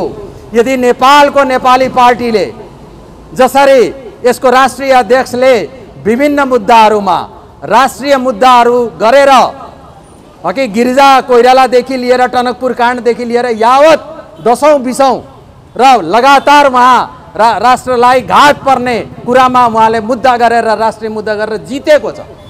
हो त्यो स्पिरिट भएको व्यक्तिलाई आज उहाँ यहाँ आउनुपर्ने, यहाँ दौडिनु पर्ने, गाउँ चहार्नु पर्ने स्थिति। तर के भने राष्ट्र मेरो रोएको छ, मेरो मातृभूमि रोएको छ, मेरो नेपाल नै नरहला, यस्तो स्थितिमा उहाँले र हामी पनि र तपाईँहरूको मनमा पनि त्यही कुरा छ भने तपाईँहरूले पनि यो जिम्मेदारी बहुत भएर यो नेपालको नेपाली पार्टी के हो, यसको विधान के हो, यसको मान्छे के हो, को हो, किन हो भनेर हो कि तपाईँले हेर्नुभयो सब पार्टीहरू। आज म एउटा कुरा भन्दैछु, म विराटनगरको व्यक्ति हुँ, मेरा थुप्रै मित्रहरू नेपाली काङ्ग्रेसमा हुनुहुन्छ। म साथीहरूलाई सोध्छु के भइरहेछ तिम्रो एमसीसीमा भनेर भन्दाखेरि के भन्ने यार, अब वो त बनाइदिएको छ हामीले, अब उहाँहरूले जे गर्नुहुन्छ। मूर्धन्य साथीहरू मेरो भन्नुहुन्छ पनि वाह, तपाईँले भोट दिँदैन, उसले जे गर्छ गर्छ, अनि गाडमा डन्डा हान्यो त भोलि गएर तपाईँको यहाँ चाहिँ त्यसरी नै अफगानिस्तान जस्तो चाहिँ तपाईँलाई तालिबानी पनि बनायो र तपाईँलाई चाहिँ यहाँ बलात्कार गरियो, यहाँ दुर्घटनाहरू भयो भने अनि तपाईँ त्यो पर्छ कसलाई? ती त उड्छन्, ती त सब उड्छन्, अमेरिका पुग्छन्, सबले आफ्नो आफ्नो राखेका छन्। साधारण जनताको के हुन्छ? सर हामीले बनाइदिएको छौँ, अब जे गर्ने हो उनीहरूले गर्छन्। वाह, यही हो तपाईँको जिम्मेदारी, यही हो तपाईँको राष्ट्रियता, यही हो तपाईँको मतलब सोच। यसकारण म धेरै कुरा भन्दिनँ। मेरो राष्ट्रिय अध्यक्ष हुनुहुन्छ, धेरै कुरा उहाँहरूबाट हजुरले सुन्नुपर्ने छ र अरू पनि मूर्धन्य विद्वानहरू हुन्छ। तर म एउटै कुरा भन्छु, यदि यो पार्टी तपाईँ हामीलाई पनि हामी कहीँ गलत छौँ भने we are ready to face. म विराटनगरमा कोहीसँग पनि कुरा गर्न तयार छु। अघि तर के छ भनेदेखि तपाईँ यो नेपालको नेपाली पार्टीलाई सानो पार्टी नसम्झिनु होला। यो विचारको पार्टी हो। मेरो राष्ट्रिय अध्यक्ष पनि मसँगै एकदम मित्रवत हामी छौँ हो कि, र उहाँले पनि के भन्छदेखि कहाँ करेक्ट गर्नुपर्ने हो उहाँले पनि जान्नुपर्छ। उहाँले पनि हामी सिक्न चाहिरहेको छौँ। म भन्छु इनर्जी इन सिनर्जी, सिनर्जी चाहिएको छ, हार्मोनियस एलायन्स चाहिएको छ। कि हामी एकअर्कालाई छिड्की लाउने होइन। स्वतः परमात्माले हामी योग्य भयौँ, हामी काबिल भयौँ भने हामी भोलि राष्ट्रको लागि केही गर्छौँ, गर्नुपर्छ भन्ने मनसायले हामी अघि बढेका छौँ। र यो विचार जुन हामीले हाम्रो विधानहरू हेर्नुहोस्, हाम्रो त्यसमा हामीले विधानमा घोषणा गरेका छौँ, संसदबाट संसदमा पुग्ने व्यक्तिहरूलाई हामी मन्त्री बनाउँदैनौँ। ती व्यक्तिहरू मन्त्री हुन सक्दैनन्। मन्त्री को हुन्छन् भन्दाखेरि विज्ञ व्यक्तिहरू हुन्छन्, जो स्वास्थ्यमा डक्टर हुनुहुन्छ, प्रोफेसर हुनुहुन्छ, उहाँलाई हामी शिक्षा मन्त्री बनाउँछौँ। यहाँ संसदमा जितेर जान्छन्, यो यता करोड उता झेली उता गोड पकडाई अनि गएर उता भान्जा उता भतिजा उता स्वास्नी उता बुहारी उता छोरी उता ज्वाइँ गरेर अनि हामी त्यस्ता मान्छे मन्त्री बन्छन्। That is the reason. त्यही कारण हो कि त्यो शिक्षामा पनि कुनै गुणस्तरीय काम भइरहेको छैन, स्वास्थ्यमा पनि कुनै हुन सकिरहेको छैन।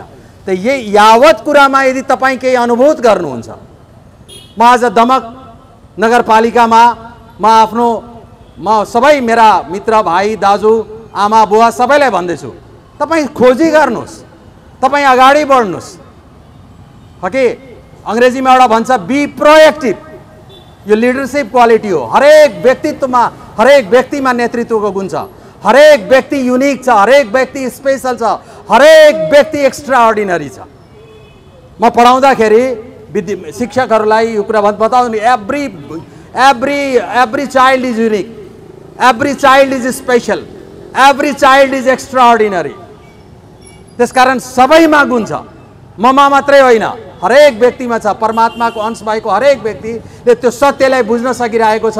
तर के छ भने म केही गर्न सक्दिनँ होला, म के चाहिँ गरौँला, के चाहिँ हुन सक्छ, हो एक्लै हुँदैन।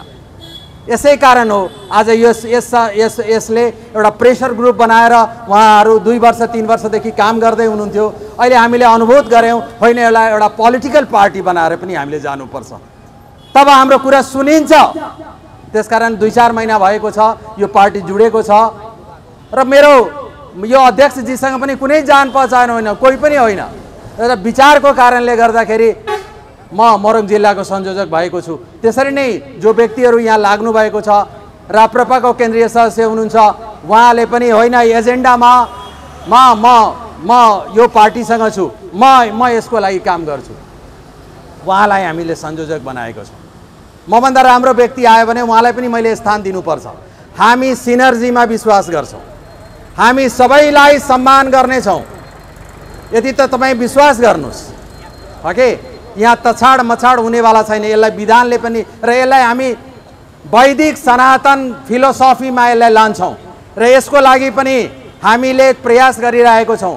धर्मको स्थलमा बसिएर, किनभने हेर्नुहोस् एउटा कुरा तपाईँ बुझ्नुहोस्, डाक्टर स्टिभन कभी वर्ल्डको वान अफ द ट्रेनर, उहाँले एउटा किताब लेख्नुभएछ 7 Habits of Highly Effective People, पढाइन्छ यो हो कि। र त्यसमा उहाँले एउटा कुरा गर्नुभएको छ कि इमोसनल इन्टेलिजेन्स र स्पिरिचुअल इन्टेलिजेन्स बिना you are nothing, you are nothing. तपाईँको मेन्टल इन्टेलिजेन्सले काम दिँदैन। PhD 3वटा डिग्रीमा तपाईँले गरेको छ, काम लाग्दैन। तपाईँको क्यारेक्टर, तपाईँको आचरण यदि त्यो छैन भने तपाईँ 2-4-5 लाख रुपियाँ महिना कमाउनु होला हो कि। आज यही भएको छ, मान्छे अमेरिका अस्ट्रेलिया गइरहेको छ, आफ्नो मातृभूमिको ऋण उतिर्न सकिरहेको छैन। के यहाँको खाना कुनै 5 स्टार 7 स्टार भन्दा कम छ जुन नेपाली खाना हामी खान्छौँ? अमेरिकाको अलिक कुरा पनि बुझ्नुहोस्, कसरी खाइरहेछन्, कसरी उ गरिरहेछ। त्यस कारणले गर्दा यावत कुरालाई हामी बुझ्ने प्रयास गरौँ। समूहमा नै धेरै कुरा बुझिन्छ, सिकिन्छ, एक्लैमा सिकिँदैन हो कि। तपाईँले कुनै कुरा, अब मैले केही कुरा बोलिराख्दाखेरि मैले यस्ता किताबहरू धेरै अध्ययन गरेको छु र मैले अनुभूत गरेँ यो कुरो। मैले मेरो रोममा भएको कुरालाई मात्रै म यहाँ भन्न सकिरहेको छु। यस कारणले गर्दाखेरि म यहाँहरूलाई यही कुरा भन्दछु। मैले अलि अलग धारले मैले कुरा गरेँ, मेरो आफ्नो विषय अलि ट्रेनिङको पाटो भएकोले म त्यो विषयमा गएँ। तर म राष्ट्रियतामा नै छु, म आचरणमै छु, म तपाईँको क्यारेक्टरमै छु। हो, त्यो क्यारेक्टर यदि डेभलप भयो भने त्यो इज इमोसनल इन्टेलिजेन्स। आज भाव नभएको हुनाले, राष्ट्रप्रतिको मर्म नभएको हुनाले भाषण गर्नको लागि मात्रै मातृभूमि भनिरहेको छ, त्यो अनुभूत गर्न सकिरहेको छैन। नभए एमसिसी आउँदैन थियो के। त्यस्ता 55 अरबहरू कति ठाउँमा फसेका छन्। एक व्यक्तिले भ्रष्टाचार गरेको छ, प्रमाणित भइसकेको छ। मेरो अध्यक्षज्यूले यसको बारेमा झन् विस्तारपूर्वक भन्नुहुनेछ, त्यसकारण म बढी समय नलिउँ। तर मैले आत्मतत्त्वभित्रबाट मैले यो कुरालाई राखेको छु। हजुरहरूलाई यदि केही कुराले पनि छोएको छ भने, केही कुरो पनि छोएको छ भने, you please come to us. तपाईँ आउनुहोस्, मेरो राष्ट्रिय अध्यक्षसँग कुरा गर्नुहोस्। उहाँ काठमाडौँबाट दौडिएर आउनुभएको छ, उहाँको आज फ्लाइटसम्म क्यान्सल गराउँछु, तर तपाईँहरू बस्नुहोस्, उहाँलाई म बसाउँछु। आज होइन, भोलि पनि बसाउँछु। तर के छ भने त्यस किसिमले तपाईँहरू पनि तत्परता हुनु पर्यो, तपाईँमा क्युरियोसिटी हुनु पर्यो। के हो यो? अर्को पार्टी आयो क्या, यो पनि जुन आए पनि कानै चिरेको हो कि अर्को हो? यो बुझ्नुहोस्, तपाईँको अधिकार हो। किनभने बिना पार्टीको केही हुनेवाला छैन। किनभने जुन व्यवस्थामा हामी छौँ, ती प्रतिनिधिहरू तपाईँले पठाएपछि नै तिनीहरूले गर्ने हुन्। अस्ति एकजना विद्वानले भन्दै हुनुहुन्थ्यो कि आखिर हामी कुनै पार्टीमा भए पनि अर्को पार्टीको मान्छे यदि राम्रो छ भने त्यसको नाममा भोट हालौँ, या इमान्दार व्यक्तिलाई। इमान्दारी त कहाँ पढाउने हजुर, कहाँबाट जान्ने? यस कारणले गर्दा ड्रामेटिक रूपले, म्याजिकल रूपले हामीले यस विधानमा धेरै कुरा नयाँ राखेका छौँ।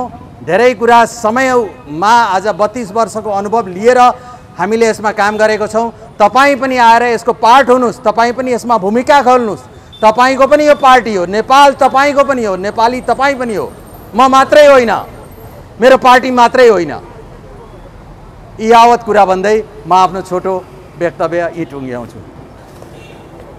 यस सभामा उपस्थित पार्टीका अध्यक्ष महोदय, झापा जिल्ला समन्वय समितिका संयोजक, महामन्त्रीज्यू लगायतका सम्पूर्ण उपस्थित नेपाली दाजुभाइ तथा दिदीबहिनीहरू,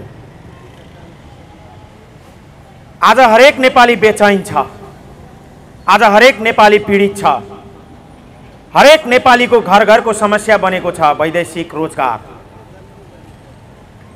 आज हरेक नेपाली बेचिन बाध्य छ। आज नेपालका चेलीबेटीहरू विदेशका कोठीहरूमा बेचिएका छन्।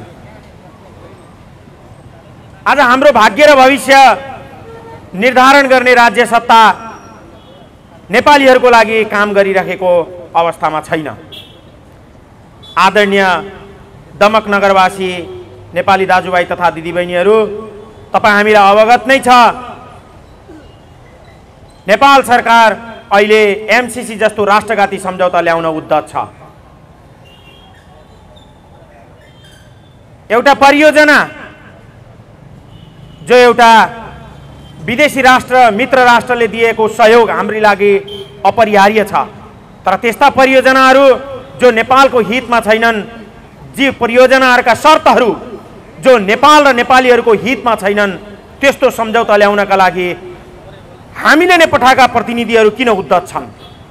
जसलाई हामीले हाम्रो भन्यौँ ती हाम्रा रहेनछन्, जसलाई हामीले हाम्रो ठानेर भोट दियौँ ती हाम्रा प्रतिनिधिहरू होइन रहेछन्।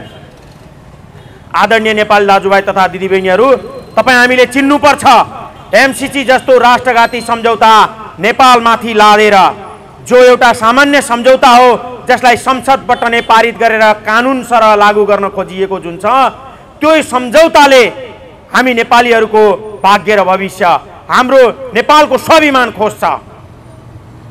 एमसिसीका बुदाहरूमा लेखिएको छ,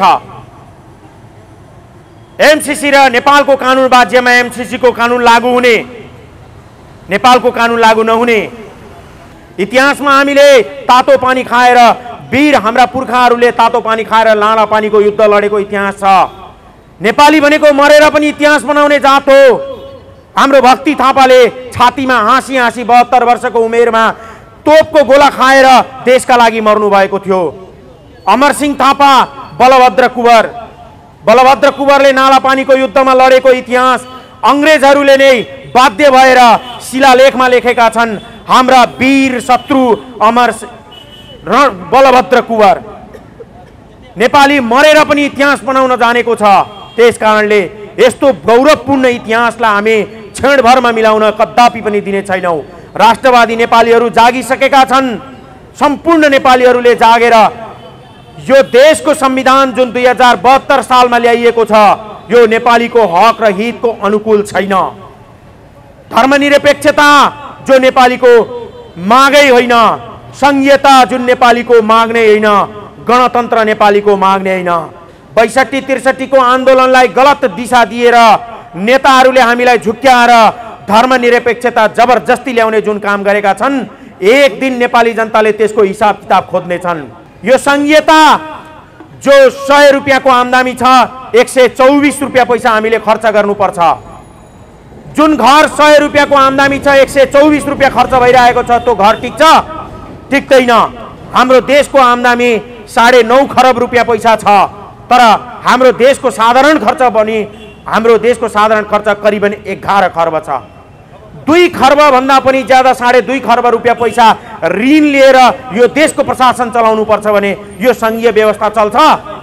तपाई हाम्रो टाउकोमाथि ऋण थुपारेर ऋणमाथि ऋण लिएर युवालाई विदेशमा बेचेर 80 लाख युवालाई अरबको खाडीमा तातो घाममा 45-50 डिग्रीको घाममा भागेर भविष्य खोज्न बाध्य गराउने यही राज्य सत्ता होइन? यो राज्य सत्ता यति निर्मम छ, तपाई हामीलाई मन नपरेको कुरा बोल्न पनि दिँदैन। यो राज्य सत्ता जसले नेपाली जनताको विरुद्धमा काम गरिराखेको छ, जो नचाहिँदो राष्ट्रघाती सम्झौता ल्याउन खोज्छ, त्यसको विरोध गर्नु आम नेपालीको परम कर्तव्य हो। त्यसकारणले तपाईहरुलाई जगाउनका लागि हामी झापा जिल्ला दमक नगरपालिकामा आएका हौं।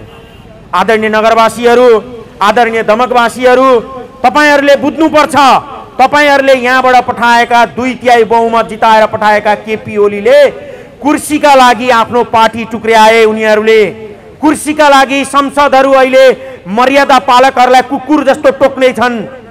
आज सांसद हुन् कि कुकुर हुन् चिन्न गाह्रो भएको छ। अब त सांसदहरूले मान्छेलाई टोकेर रेबी सार्लान् कि भन्ने स्थिति भइसकेको छ। तपाई हामी अझ पनि बुझ्दैनौं।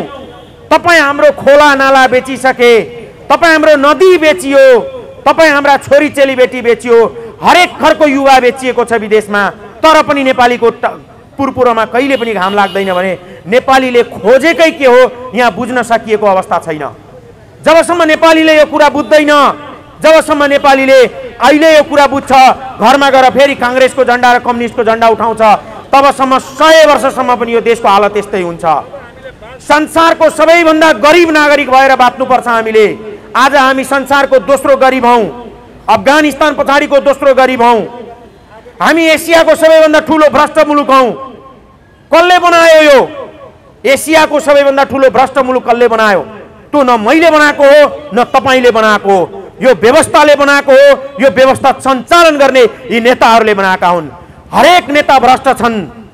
यो देशको सबैभन्दा ठूलो भ्रष्टाचारी पुष्पकमल दाहाल प्रचण्ड हो। उसले 10 अरब रुपियाँ पैसा क्यान्टोनमेन्टमा खाएको छ। यो देशको सबैभन्दा ठूलो भ्रष्टाचारी केपी शर्मा ओली हो, जसले आफू सत्तामा हुँदा भ्रष्टाचारीलाई संरक्षण गर्यो। बालुवाटार बेच्नेहरूलाई आफ्नो काखमा राखेर विष्णु पौडेलहरू जस्तो मान्छेलाई बस्यो। यही दमक नगरपालिकाबाट जितेर गएका हुन् केपी ओलीले। उनीहरूका समर्थक यी होलान्। म च्यालेन्जका साथ भन्न चाहन्छु, केपी ओली यो देशको 1 नम्बर भ्रष्टाचारी हुन्, प्रमाण सहित हामी भन्न सक्छौं। त्यसकारणले अहिले यो सत्तामा बसिरहेका यो सरकारको सञ्चालक, यो देशको सबैभन्दा ठूलो भ्रष्टाचारी नेपाली कांग्रेसका सभापति शेरबहादुर देउवा हुन्। उनकी श्रीमतीले अथाह सम्पत्ति कुम्ल्याएर कालो धन कहाँबाट लिएर आएकी छिन्। यो देशमा सबैभन्दा ठूलो प्रपञ्च मच्ने र देशलाई द्वन्द्वमा फसाउने पनि शेरबहादुर देउवा हो। 2052 सालमा माओवादीको समस्या जन्माउने पनि शेरबहादुर देउवा हुन्।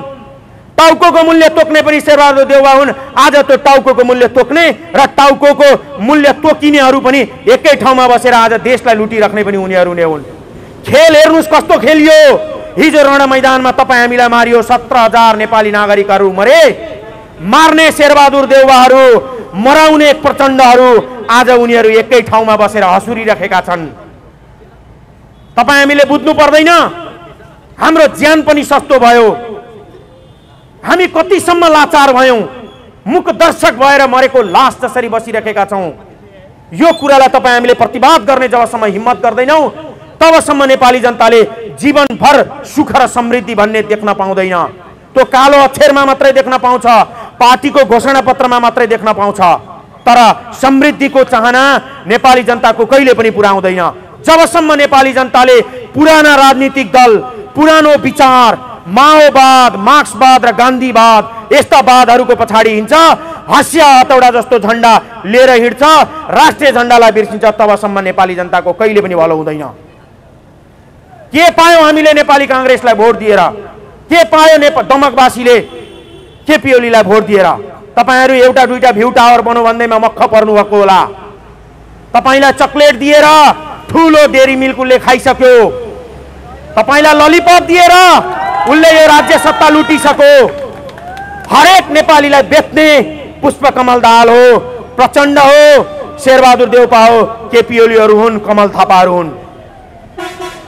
पञ्चायत कालमा लुट्नेहरू केपी ओलीले हिजो 72 सालमा सरकार चलाउँदै गर्दा कमल थापाले उप प्रधानमन्त्री खाएका हुन् कि होइनन्? यसको हिसाब किताब नेपाली जनताले खोज्ने हो कि होइन? धर्मको नाममा भोट मागेर सूर्य चिन्हमा लगेर मत खसाउने, प्रपञ्च रच्ने यस्तो खालको खेल पनि हुन्छ? सूर्य चिन्हबाट भोट माग्ने अनि जनतालाई धोका दिएर रुखमा लगेर भोट हाल्ने सांसदहरू, यस्ता गति छाडा सांसदहरूबाट जसले जहिले पनि कुर्सीका लागि मात्रै लडो, जसँग कुनै मर्यादै छैन, देशको रक्षा गर्न बसेको मर्यादा पालकलाई टोक्छ भने त्यस्तो सांसदबाट तपाईँले के अपेक्षा गर्नुहुन्छ? त्यस कारणले तपाईँले सोच्नै पर्छ। अब तपाईँहरूले नसोचे यो देशको भविष्य अन्धकार छ। आदरणीय आमा बुवा दाजुभाइ तथा दिदीबहिनीहरू, तपाईँले सोच्नु भएन भने तपाईँको छोरो कुनै न कुनै दिन बाकसमा प्याक भएर एयरपोर्टमा आउँछ, तपाईँ रुँदै रुँदै लिन जानुपर्ने हुन्छ। तपाईँले कहिले सोच्ने? तपाईँको छोरो खुन पसिना बगाएर अरबीको लात खाएर 45-50 डिग्रीको तातो घाममा बेल्चा हानिराखेको छ। तपाईँ छोरोले कमाएर पठाउँछ भनेर उसको कमाई खाएर बसिराख्नु भएको छ। ऊ कति दर्दनाक स्थितिमा त्यो विदेशमा आफ्नो जिन्दगी बिताइरहेको छ, तपाईँले महसुस गर्न सक्नुहुन्छ? के दोष छ त्यो 80 लाख युवाको जो बेचिनु पर्यो? यो दोष सम्पूर्ण रूपमा अहिलेका राज्य सत्ता सञ्चालन गर्ने, धर्मनिरपेक्षता र संघीयता र गणतन्त्रलाई उपलब्धि हो भन्ने, केवल बोल्नु मात्रै स्वतन्त्रता हो र अधिकार हो भन्ने, तर कर्तव्य केही पनि नगर्ने, आफूले केही पनि पुरा नगर्ने, विकास र समृद्धि खोक्रा नाराहरूमा मात्रै सीमित गर्ने यो देशका कुलङ्गार नेताहरूले यसको जिम्मा लिनुपर्छ।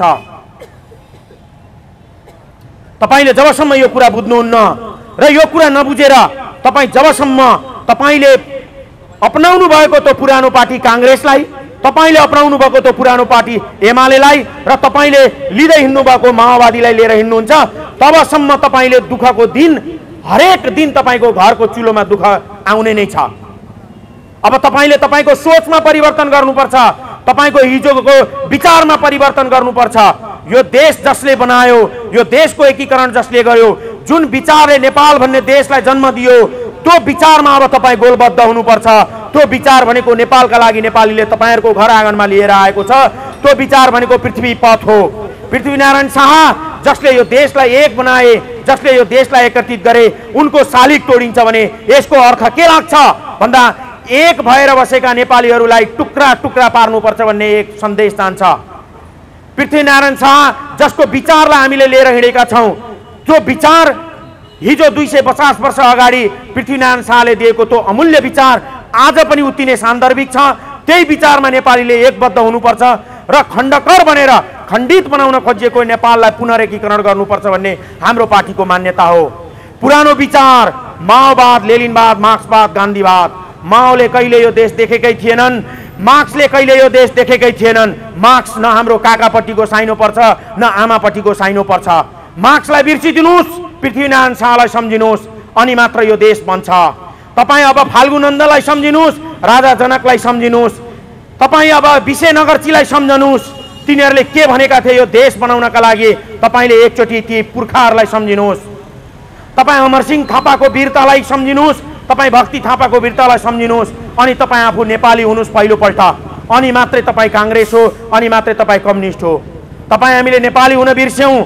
तपाईँ हामी नेपाली जब हुँदैनौँ, तपाईँलाई हामी यही सन्देश दिन आएका हौँ। हामीले पटक पटक 3 वर्ष अगाडिदेखि एउटै मात्रै सन्देश दिइरहेका छौँ। सबैभन्दा ठुलो माओवाद, मार्क्सवाद, लेनिनवाद र गान्धीवाद भन्दा पनि माथि ठुलो राष्ट्रवाद हो। राष्ट्रै नरहे तपाईँको माओवाद पनि रहँदैन, लेनिनवाद पनि रहँदैन। त्यस कारणले यो देशको एकीकरण गर्ने पृथ्वीनारायण शाहलाई तपाईँले बिर्सिँदै जानुभयो र यो देशको स्थिति यस्तो भयो।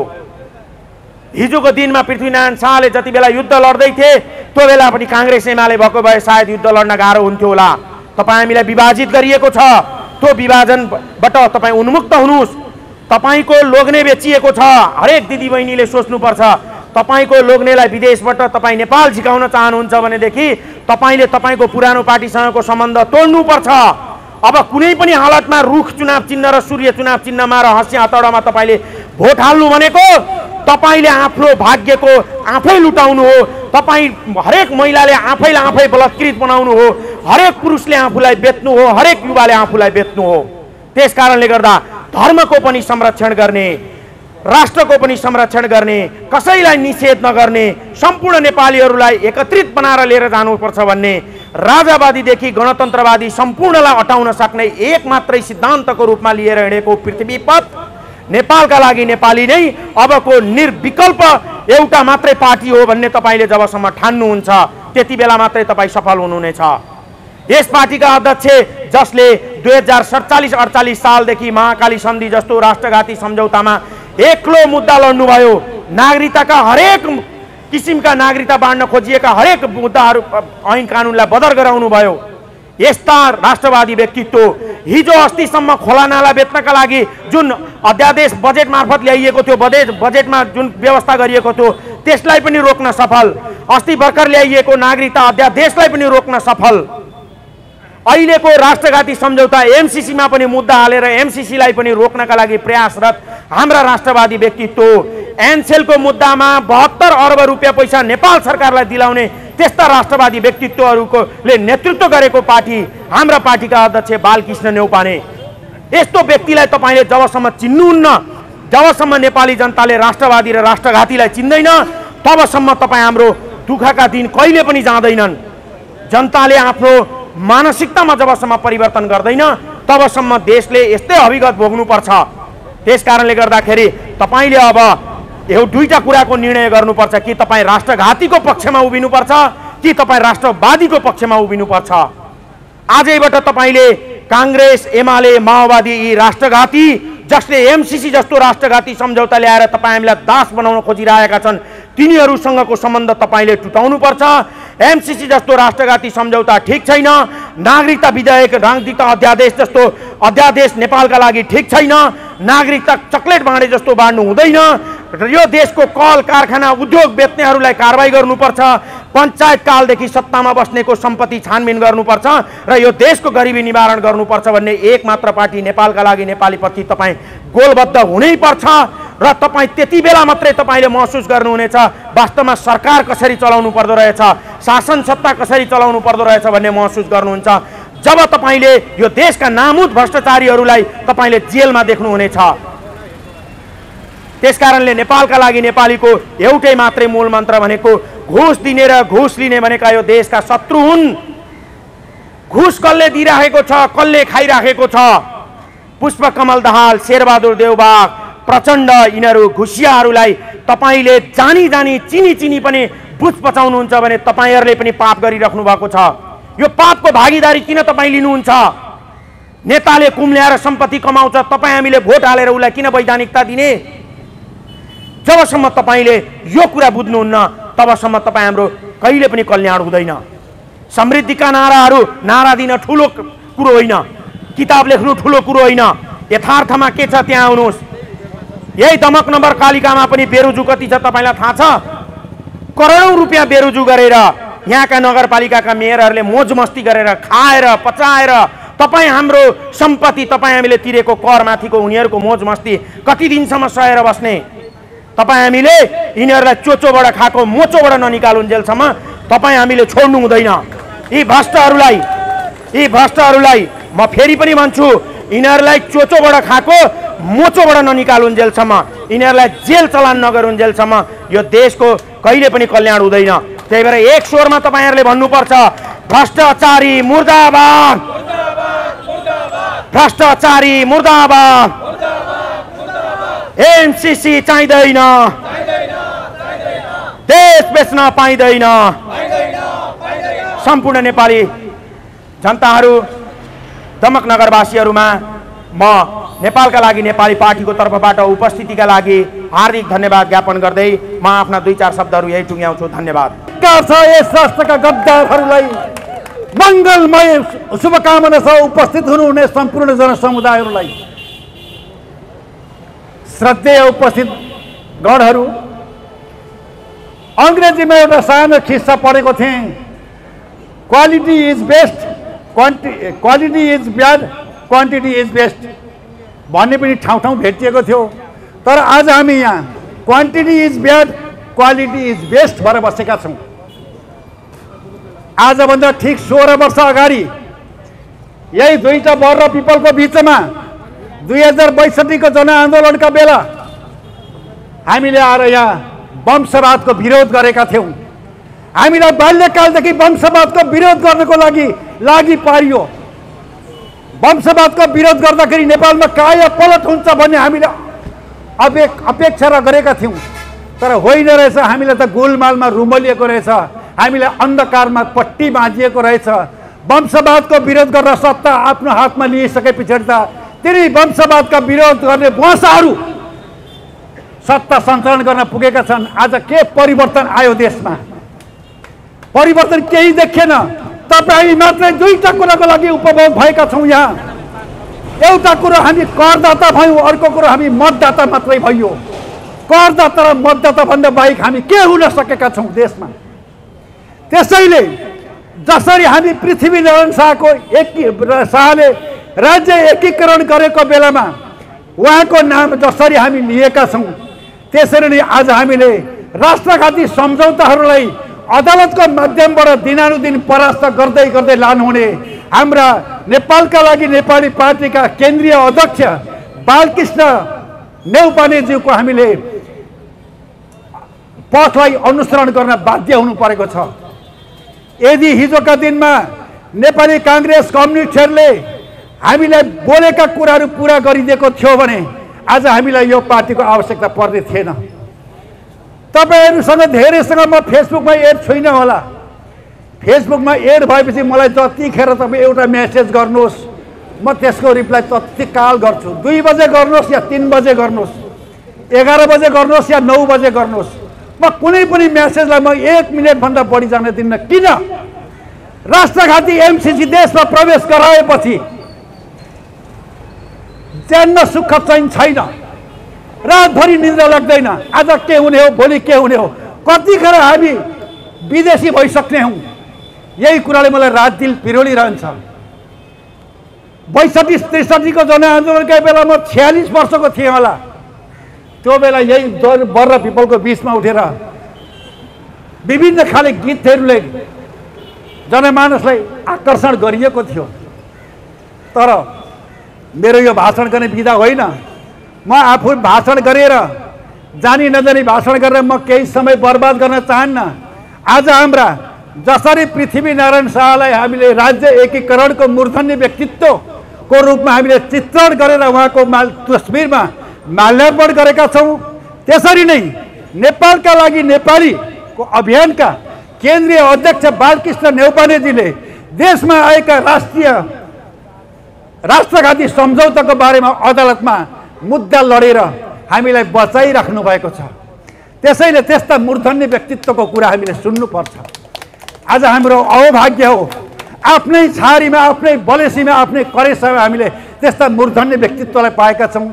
त्यसैले नेपालका लागि नेपाली पार्टीमा सबै नगरवासीहरू गोलबन्द भएर एकजुट हुन आह्वान गर्दै म बालकृष्ण नेउपानेज्यूको अनुमति लिएर म यहाँबाट बिदा हुन्छु। सबैलाई मेरो धन्यवाद प्रणाम गर्न चाहन्छु र आज खुसी पनि लागिरहेको छ।